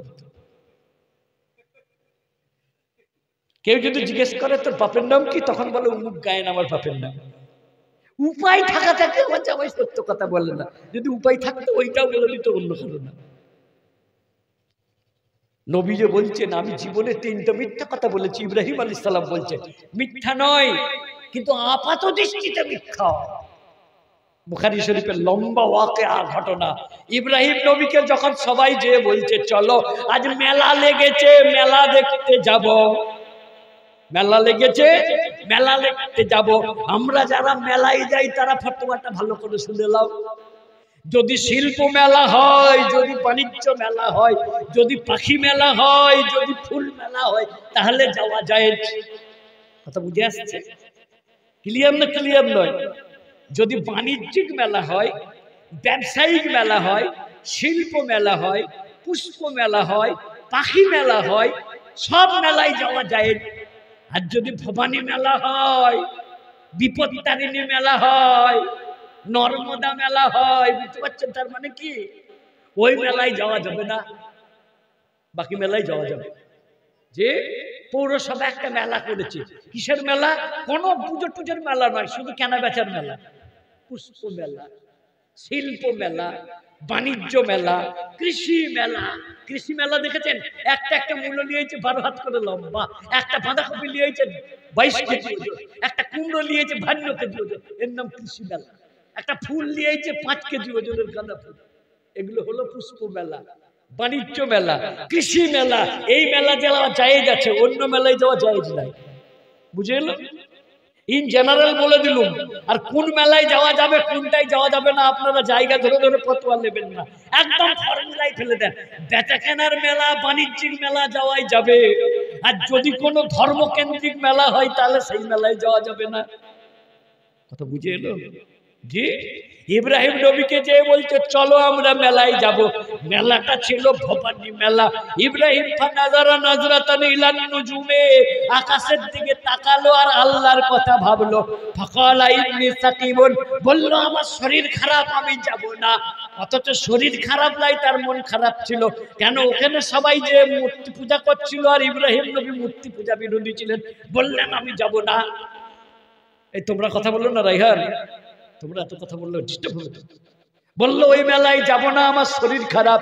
আসলে তার শরীর খারাপ ছিল না, কিন্তু বর্তমান যুগে সায়েন্স বলছে মন খারাপও একটা বিরাট বড় অসুখ। বুঝতে পারছেন? রাজার অসুখ, রাজার অসুখ গল্প পড়েছেন? কারো যদি মাথায় ঢুকে যায় যে আমার শরীর খারাপ, কেউ ভালো করতে পারবে না তাকে, পৃথিবীর সব ডাক্তার আলাপ হয়ে যাবে। হ্যাঁ, কেউ যদি বলে দেয় তোমার বন্ধুর করোনা হইল, ও তখন 8 দিন ওর জ্বর এসছে, যে আমি তো ওর সাথে বসে একসাথে এক দোকানে চা খেয়েছিলাম, এক টেবিলে বসে দুজনে এক কলম নিয়ে লেখালেখি করেছিল, আমার বন্ধুর যখন করোনা হয়েছে তাহলে আমারও হয়েছে, প্রতিদিন জ্বর আসছে তার। 10 দিন পরে ওর বন্ধুকে নিয়ে যে সব টেস্ট করে বললো না ওর পজিটিভ হয়নি, সন্ধ্যেবেলায় এর জ্বর পালিয়ে গেল। বলছে ওর যখন হয়নি তাহলে আমারও হয়নি।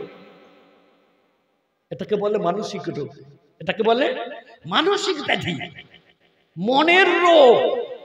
ইব্রাহিম নবীর কোনো জ্বর হয়নি, কিন্তু মনোবেদনা, মনকষ্ট হচ্ছিল।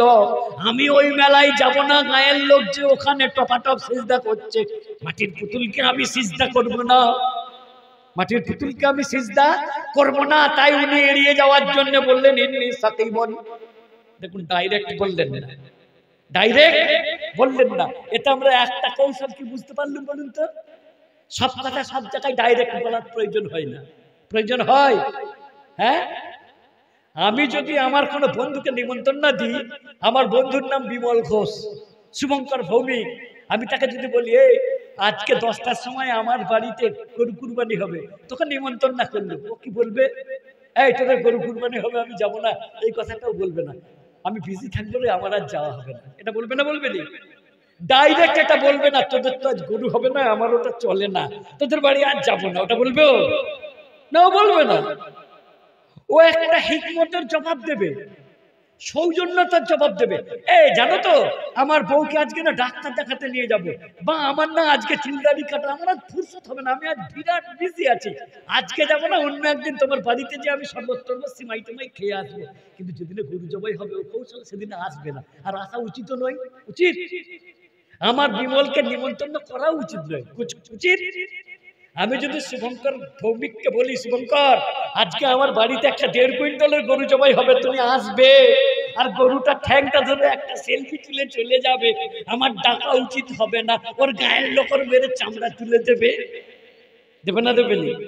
আমার ডাকা অন্যায় হবে। কেন? আমি জানি ও গরু খায় না, ওর ধর্মে গরু খাওয়া নিষেধ, তাহলে আমার ডাকাটা মানে ওকে অপদস্থ করা। এই জ্ঞানটা আমার থাকতে হবে না? হবে না? ও আমার বন্ধু, কিন্তু আমার ধর্মে যেমন শুয়োর খাওয়া নিষেধ, ও যদি কোনোদিন আমাকে বলে আমার বাড়িতে শুয়োর বলি দেওয়া হচ্ছে, বাকি বিল্লাহ তুমি এসে বলবে শুয়োর বলি দিচ্ছিস, আমি তাও বলবো না, বলবো আমার সময় হবে নিচা, আমিও বলে এড়িয়ে যাবো, যাবো না? যাবো নি? কি গো, একানা বেকানা কথা আছে না নেই গো? হ্যাঁ, আই এম বিজি, আমি যেতে পারবো না। আমি আর মনে মনে ভাবছি না তোর বাড়িতে শুয়োর কাটা হবে বললে আমি যাবো না, আমি ওটা মনে মনে জানছি, কিন্তু আমি ওকে মুখে বলবো না। কেন? আমার ধর্মে শুয়োর নিষেধ, যেখানে শুয়োর কাটা হবে আমি যাব না। তোমার ধর্মে গরু কাটা নিষেধ, তোমার যেখানে নিষেধ তুমি সেখানে আসবে না। তোমাকে ডাকলে আমার অসামাজিক কাজ হবে। কি হবে? অসামাজিক কাজ হবে। একটা গল্প বলবো আপনাদেরকে, হাদিস তো বলছি যে একজন হাসির দম ফাটানো হাসির রাজা বাঙালি লেখক ছিলেন, তার নাম শিবরাম চক্রবর্তী। কি নাম? শিবরাম চক্রবর্তী। এখানে বিএ পাস যারা রয়েছেন, ম্যাট্রিক পাস যারা রয়েছেন, তারা সবাই চিনেন। শিবরাম চক্রবর্তীর গল্প পড়লে পারাই হাসি লাগবে। মজার মজার অদ্ভুত অদ্ভুত গল্প লিখেছেন।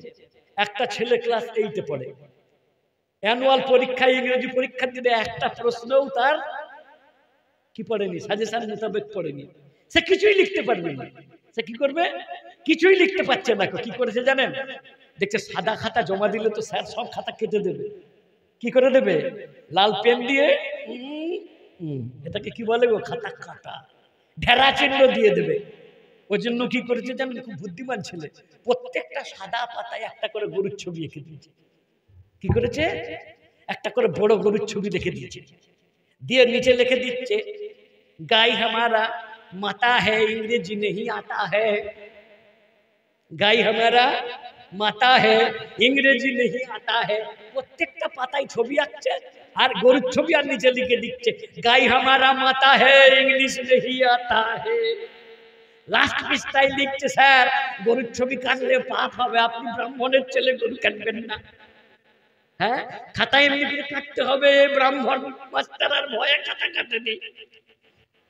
বলছে, স্যার গরু কাটলে পাপ হবে, আপনি আমার খাতা কাটবেন না। সে ভয়ে আর খাতা কাটেনি। এমনি করে কেটে তবেই তো তাকে 000 দিতে হবে। সে খাতা আর ভয়ে কাটেনি।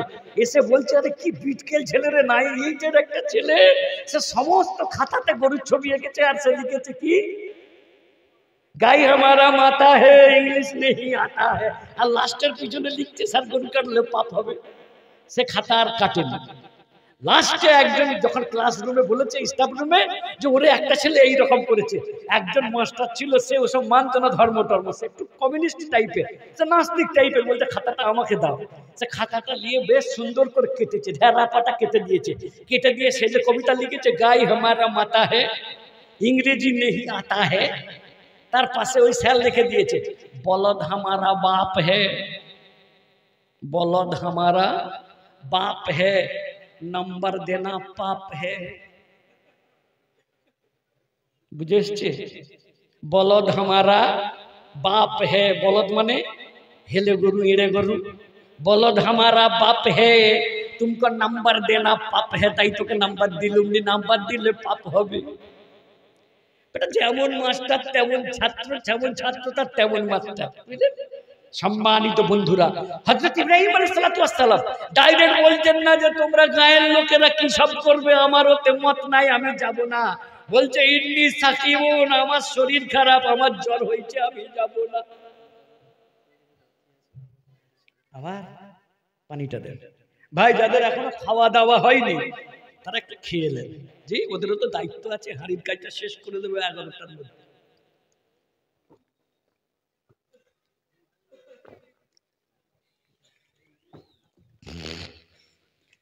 আমার সম্মানিত বন্ধুরা, হযরত ইব্রাহিম আলাইহিস সালাতু ওয়াস সালাম বলছেন, ইন্নী সাকিমুন, আমি অসুস্থ, আমি যাব না।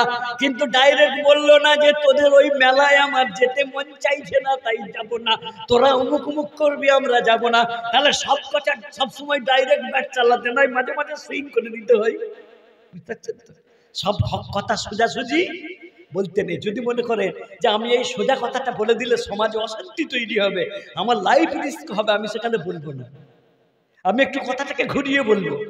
তিনি ঘুরিয়ে বললেন, মিথ্যা নয়, তার মন খারাপ, তাই বলছেন ইন্নী সাকিমুন, আমি অসুস্থ।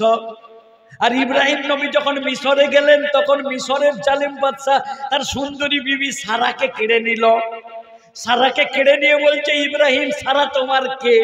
যদি বলে ওটা আমার বিবি, মিশরের জালিম বাদশার নিয়ম ছিল, যদি স্বামী হয় তাকে মেরে ফেলবে, তার বউটা দখল করে নেবে। আর যদি বলে আমরা ভাই বোন, তাহলে ওর ভাই তাকে 2-4 ঘা দিয়ে বলবে, তুই পালা, তোর বোনটা আমার কাছে রইল। জানে বাঁচতে হবে। ইব্রাহিম নবীকে জিজ্ঞেস করছে, সারা তোমার কে? বলছে, এটা আমার বোন। ওটা মিথ্যা ছিল, উনি বোন ছিলেন না, ওটা কি ছিল? মিথ্যা ছিল।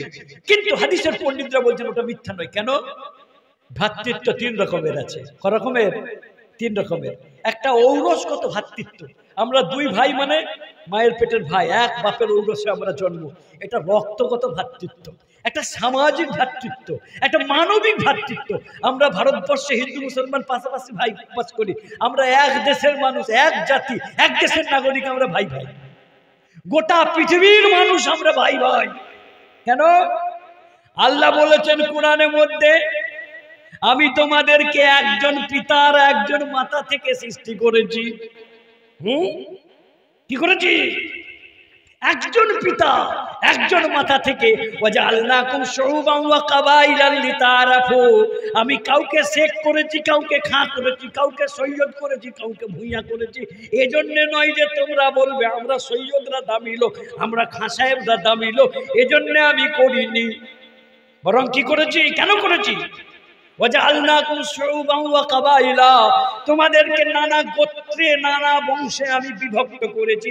লিতাআরাফু, যাতে তোমরা পরস্পর পরিচিত হতে পারো। গায়ে তিনটে আব্দুল আছে, একটা আব্দুল ভাঙি, একটা আব্দুল কাজী, একটা আব্দুল মন্ডল, একটা আব্দুল শেখ। চেনাচেনি হওয়ার জন্য আমি পদবি তৈরি করেছি, গোত্র তৈরি করেছি, জাতি বিভাজন করেছি। না হলে সৈয়দ বংশের বেনামাজি মাতাল হলেও আর খাঁ বংশের বেনামাজি মাতাল হলেও শেখ বংশের সাধারণ মানুষের চেয়ে ভালো হবে তা নয়। আল্লাহর নবীর বংশ হলে ভালো হয়ে যাবে? আবু জেহেল তো নবীর চাচা ছিলেন, আবু লাহাব তো নবীর চাচা ছিলেন। সে কি জান্নাতে যাবে?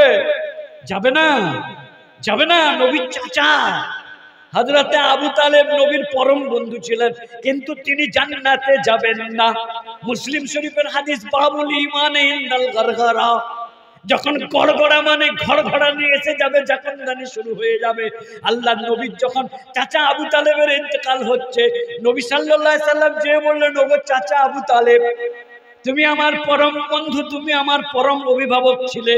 গোটা আরবের বিশ্ব যখন আমার বিপক্ষে চলে গেছিল, সবাই আমাকে ছেড়ে চলে গেছিল, তুমি আবু তালেব আমাকে আগলে রেখেছিলে। কিন্তু কিয়ামতের দিনে হাসরের মাঠে আমি তোমার জন্য সুপারিশ করব। তার জন্য একটাই শর্ত হচ্ছে কালেমা লা ইলাহা ইল্লাল্লাহু মুহাম্মাদুর রাসূলুল্লাহ। তুমি পবিত্র কলমা পড়ে নাও চাচা, মরার আগে আমার এই কলেমায় দীক্ষা নাও, তবেই আমি আল্লাহকে বলতে পারবো, আল্লাহ এটা আমার চাচা জান, এটা আমার চাচা জান। হযরত আবু তালেব বললেন, ভাইজা, ভাতিজা, ওগো ভাইপো মুহাম্মদ সাল্লাল্লাহু আলাইহি ওয়াসাল্লাম, তুমি আল্লাহর নবী, তুমি সত্য নবী। এটা আজ নয়, তোমার যখন 12 বছর বয়স আমি তখন থেকেই জানতাম। বলি সুবহানাল্লাহ। পৃথিবীতে একটা গাছ এখনো বেঁচে আছে, যে গাছটার বয়স 1400 বছর। কত বছর বয়স? 1400 বছর। তাকে সাহাবী গাছ বলা হয়। জর্ডান, আরবি নাম উর্দুন, ইংলিশ নাম জর্ডন। জর্ডনের বাদশা সেই গাছটাকে ঘিরে দিয়ে রেখে দিয়েছে সাহাবী ট্রি বলে। বর্তমান পৃথিবীর সবচেয়ে বড় মুফতি, যার পায়ের ধুলোও আমরা নয়, যার জুতো আমাদের চেয়ে আল্লাহর কাছে বেশি দামি, তিনি হলেন শেখুল ইসলাম মুফতি জাস্টিস তাকি উসমানী সাহেব। শেখুল ইসলাম, শেখুল আরব ওয়াল আজমে, যিনি অনর্গল আরবিতে বক্তৃতা করেন, আরবিতে কিতাব লিখেন, অথচ মানুষটা কিন্তু পাকিস্তানের। আরবের মানুষরা যার কাছে হাঁটু মুড়ে বসেন এলেম নেওয়ার জন্য। গোটা পৃথিবীর, বর্তমান পৃথিবীর সবচেয়ে বড় ইসলামিক স্কলার হলেন মুফতি জাস্টিস তাকি উসমানী। উনি বলছেন, আমি 8টা লক্ষণ পেয়েছি, যার দ্বারা আমি বুঝতে পেরেছি এই গাছটা কিন্তু সাহাবী গাছ। সেই গাছ যেটা নবী পাক সাল্লাল্লাহু আলাইহি সাল্লামকে ছায়া দান করেছিল, যখন নবী পাক সাল্লাল্লাহু আলাইহি সাল্লাম তার চাচা আবু তালেবের সাথে 12 বছর বয়সে সিরিয়ায় যাচ্ছিলেন ব্যবসা করার জন্য। সিরিয়া মানে, যেই সিরিয়ায় এখন লড়াই চলছে। কিসের লড়াই? সিরিয়ার বাদশা হলো শিয়া আর জনগণ হলো সুন্নি। জনগণ হলো সুন্নি। আমেরিকা এবং রাশিয়া বলছে জনগণ তোমাদের ইচ্ছাই সুন্নি বাদশা পাবে না, বাশার আল আসাদ হলো তোমাদের বাদশা, ও রাজবংশে তোমাদেরকে রাজত্ব করবে। এরা বলছে আমরা মানবো না, আমাদের জনগণ সুন্নি, আমরা সুন্নি বাদশা চাই। এই দিয়ে তো ঝামেলা। ইরাকে ছিল এর উল্টো, সাদ্দাম হোসেন ছিল সুন্নি আর ইরাকের জনগণ ছিল শিয়া, তারা একে মানত না, এই নিয়ে ঝামেলা হতো। বুঝে আসছে? জি, আল্লাহ নবী সাল্লাল্লাহু আলাইহি সাল্লাম বলেছেন, শোনো, শেষ জামানায় দুটো দল আসবে, যেই দলের যারা পতাকাবাহী হয়ে যাবে, সেই দলের যারা ছায়া সঙ্গী হয়ে যাবে, তারা নাজাত পেয়ে যাবে। একটা দল হলো যারা ইউকাতিলুনা আলা বাবিদ দিমাশকে, দিমাশক হলো সিরিয়ার রাজধানীর নাম দামাস্কাস, যারা দামাস্কাসের গেট রক্ষার জন্য ইমাম মেহেদীর আগমনের অপেক্ষায় যারা যুদ্ধ করবে, আর যারা হলো ইউকাতিলুনা আলা বাবিল আকসা, যারা মসজিদে আকসাকে রক্ষা করার জন্য লড়াই করবে। হোয়াট ইজ দ্য মসজিদুল আকসা? মসজিদে আকসা কোনটা? কোন মসজিদ? মুসলমানদের কাছে পৃথিবীর 3টা মসজিদ সবচেয়ে বড়। জোড়া মসজিদে নামাজ পড়লে বেশি নেকি পাবে। কোন মুফতি যদি বলে ভেবে নেবেন ভুল ফতোয়া, জালমাল। জোড়া মসজিদ বুঝতে পারছেন? হ্যাঁ, পৃথিবীর কোন মসজিদে নামাজ পড়লে বেশি নেকি পাবে না। পাঁশকুড়া মসজিদে নামাজ পড়লে বেশি নেকি পাবে না।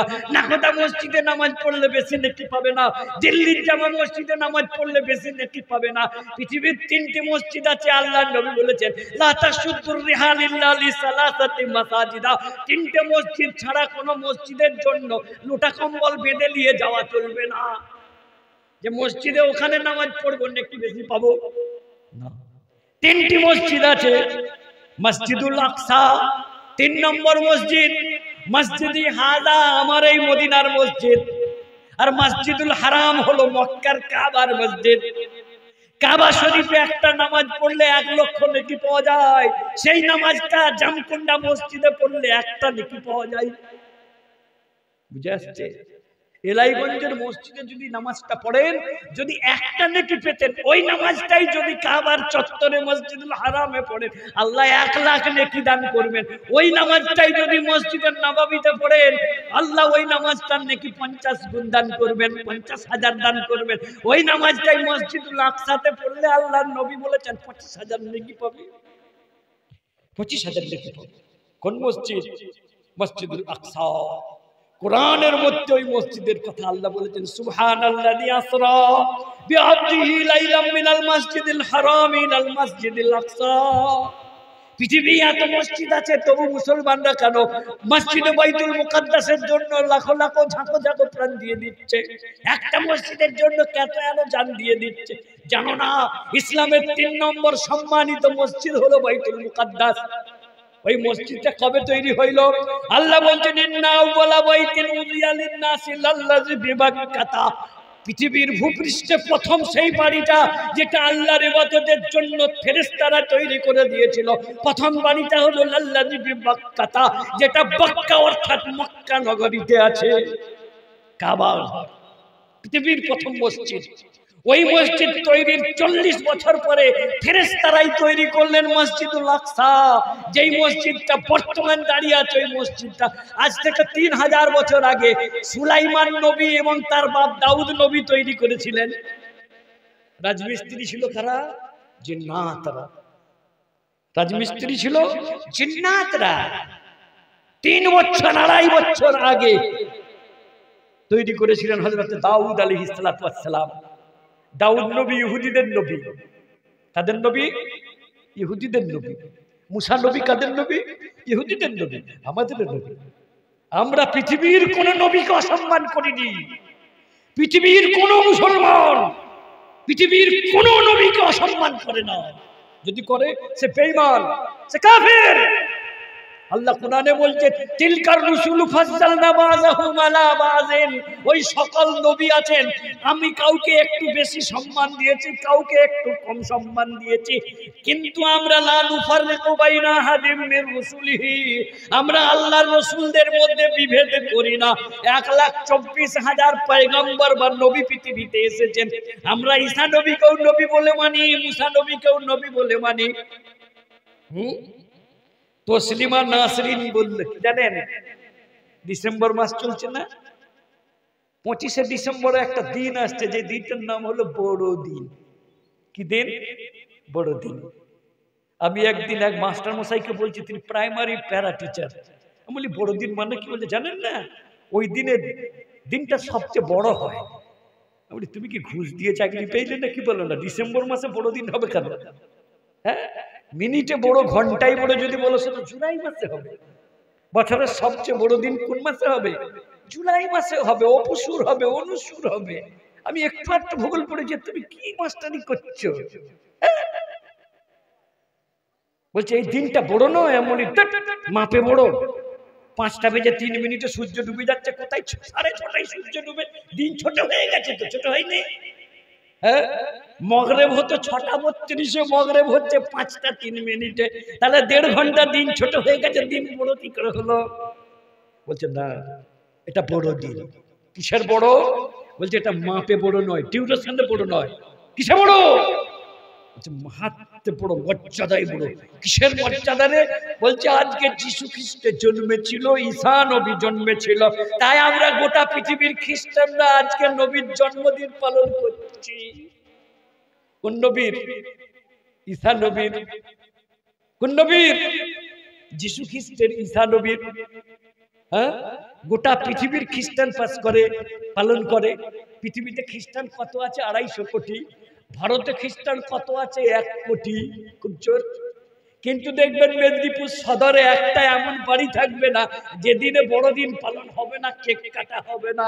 এরা কি সব খ্রিস্টান নাকি? কোনো বেটা খ্রিস্টান নয়, মুসলমানের বেটা মুসলমান। এর দাদু মুসলমান, এ জানে না কিসের বড়দিন।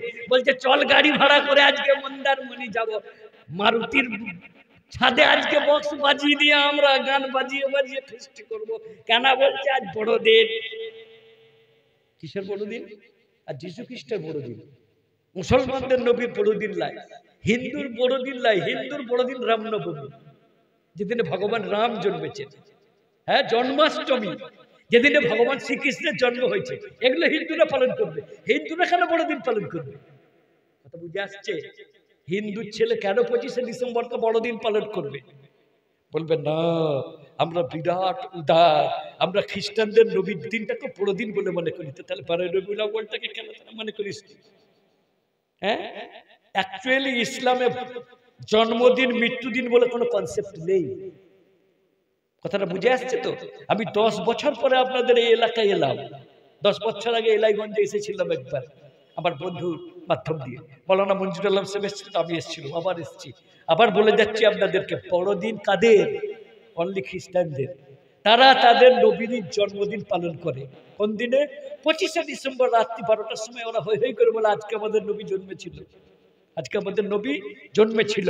কিন্তু ইতিহাস বলছে যিশু খ্রিস্টের জন্ম 25শে ডিসেম্বর নয়, জানুয়ারি মাসের 12 তারিখে। ডক্টর জোহর সরকার, যিনি প্রসার ভারতীর সিইও, নাম শুনেছেন? দূরদর্শন, সরকারি টিভি, তার চিফ এক্সিকিউটিভ অফিসার, তিনি লিখলেন আনন্দবাজার পত্রিকায় যে বড়দিন 25শে ডিসেম্বরে যিশু খ্রিস্ট জন্মায়নি, তিনি জন্মেছেন জানুয়ারি মাসের 11-12 তারিখে। কিন্তু রোমান সম্রাটরা দেখলো বছর শেষে একটা আনন্দ ফুর্তি আমাদের করতে হবে, তাহলে আবার জানুয়ারিতে কেন উৎসব করবি? তবে রোমান বছর হিসাবে 25শে ডিসেম্বরটা লাগিয়ে দিয়ে যিশু খ্রিস্টের জন্মদিনও হবে, বছর শেষে হবে, এয়ার এন্ডিংও হবে। 1 সপ্তাহ ধরে শুধু ফুর্তি আর ফুর্তি। 31st নাইট হবে, 31শে জানুয়ারি হবে, জানুয়ারির বেটারা সব বেরিয়ে পড়বে। কথা বুঝতে পারছেন? মুসলমানের বেটারা বেরোবে, মুসলমানের বেটারা সব বেরিয়ে পড়বে। আমাকে আজকে দাওয়াত দিল, বলল হুজুর গড়িয়া, কলকাতা গড়িয়া থেকে ফোন করছি। আমি বললাম কি হবে গো? বলছে জলসা করবো। আমি বললাম কেন, কিসের জলসা? বলছে ছেলেরা যাতে 1 জানুয়ারি 31 ডিসেম্বর এই সব নিয়ে যাতে মাতামাতি না করে, তাই আমরা একটা জলসা করব। আমি বললাম ঠিক আছে, তাহলে যাব, তোমাদের নিয়তটা ভালো। মুসলমানদের আচ্ছা 1 বৈশাখ বাঙালিদের নববর্ষ, তাই তো? আমরা যারা বাংলা ভাষায় কথা বলি তাদের পয়লা বছর হচ্ছে 1 বৈশাখ। যারা ইংরেজি মাতৃভাষা তাদের নববর্ষ হচ্ছে 1 জানুয়ারি। আমরা মুসলমান তো বাঙালি হিসাবে 1 বৈশাখটাকেও আমরা বলতে পারি এটা আমাদের নববর্ষ। জানুয়ারি আমাদের মাতৃভাষা নয়। আমরা 1 জানুয়ারি কেন লাফালাফি করব? হ্যাঁ, মুসলমানদের জন্য আরবি তারিখ জানা, গণনা করা, মাস জানা, দিন জানা, এটাও একটা সুন্নত। মুসলমানরা সুন্নত ছেড়ে দিয়েছে। হ্যাঁ, ফরজ ওয়াজিব ছেড়ে দিয়েছে। আরবের মুসলমানগুলো তো ওয়াজিব ছেড়ে দিয়েছে, ফরজ ছেড়ে দিয়েছে। বুঝতে পারছেন আমার বন্ধুরা? মুসলমানদের নিউ ইয়ার হলো 1 মুহররম। বছরের শুরু কোন মাস দিয়ে? মুহররম। আর ফার্স্ট মুহররম হলো নববর্ষ, হিজরি নিউ ইয়ার। অনেক মুসলমান জানেই না, তার বাপ জানে না, তার দাদু জানে না, কেউ জানে না যে মুসলমানদের নববর্ষ কবে শুরু হয়। আসলে নববর্ষ উদযাপন করতে হবে এই কনসেপ্টটাই ইসলামে তখন ছিল না। জন্মদিন পালন করতে হবে, মৃত্যুদিন পালন করতে হবে, এই ধারণাটাই ছিল না। তাহলে হাসরের ময়দানে ইব্রাহিম নবী আল্লাহর কাছে যাবে না, মুসা নবী আল্লাহর কাছে যাবে না, ঈসা নবী আল্লাহর কাছে যাবে না, লাস্টে সবাই মিলে যে বলবে, ঈসা নবীকে যে বলবে আপনি আল্লাহকে বলুন আল্লাহ বিচারটা আরম্ভ করে দেন, বলবেন না আমাকে লোকে আল্লাহর বেটা বলতো, তাই আল্লাহর কাছে আমি ভয়ে যাব না। লোকে বলবে, আল্লাহ বলবেন এই তোকে বেটা বলতে বলে তোর খুব বাহাদুরি নাকি, তুই আগে চলেছিস, তুই মানা করেছিলিস যে আমাকে আল্লাহর বেটা বলো না, আমার ইবাদত করো না। ভয়ে ঈসা নবীও যাবেন না, ঈসা নবী মানা করে গেছে আমি আল্লাহর বান্দা, আমি নবী, আমি আল্লাহ নয়। এটা যিশু বলে গেছেন, ঈসা নবী বলে গেছেন, কিন্তু তার উম্মতরা সব গুমরাহ বেলাইন, তারা এইসব মানে না। তো ঈসা নবীও বলবেন আমার কাছে এসো না, যাও তোমরা চলে যাও। একজন নবী আসবেন যিনি শেষ নবী, শেষ নবী নবী মুহাম্মদুর রাসূলুল্লাহ সাল্লাল্লাহু আলাইহি ওয়াসাল্লামের কাছে যে পৌঁছবেন, আল্লাহর নবী বলবেন আল আনা জিতুম বিল হক, এতক্ষণ সঠিক জায়গায় এসেছো, আমাকে বলো আশফাউ, আমি তোমাদের জন্য সুপারিশ করব। আল্লাহর কাছে যে আল্লাহর নবী দরবারে পড়ে যাবেন, আল্লাহ বলবেন ইয়া মুহাম্মদ ইরফা রাসাক, এই মুহাম্মদ মাথা তোলো, সাল তুতা, তুমি মাঙ্গো, যা মাঙ্গবে তোমাকে দেওয়া হবে, যা চাইবে তোমাকে দেওয়া হবে। বলবে আল্লাহ আমার একটাই চাওয়া, একটাই কামনা, আপনি বিচারটা আরম্ভ করে দেন। আল্লাহ বলবেন বিচার আরম্ভ হয়ে গেল। গোটা হাসরের ময়দানে যখন সবাই ব্যতিব্যস্ত ছিল, আল্লাহ বিচারই আরম্ভ করেননি, তখন সর্বপ্রথম যে সুপারিশটা আল্লাহ নবী করবেন, আল্লাহ বিচারটা আরম্ভ হয়ে যাক। বুখারী শরীফে কিতাবুল আম্বিয়াতে 2-2.5 পৃষ্ঠা জুড়ে এই হাদিসটা রয়েছে। তাই প্রত্যেকটা মুসলমানের উচিত ইসলামী মাহফিলে সর্বপ্রথম নবীর নামে দরুদ শরীফ পড়া।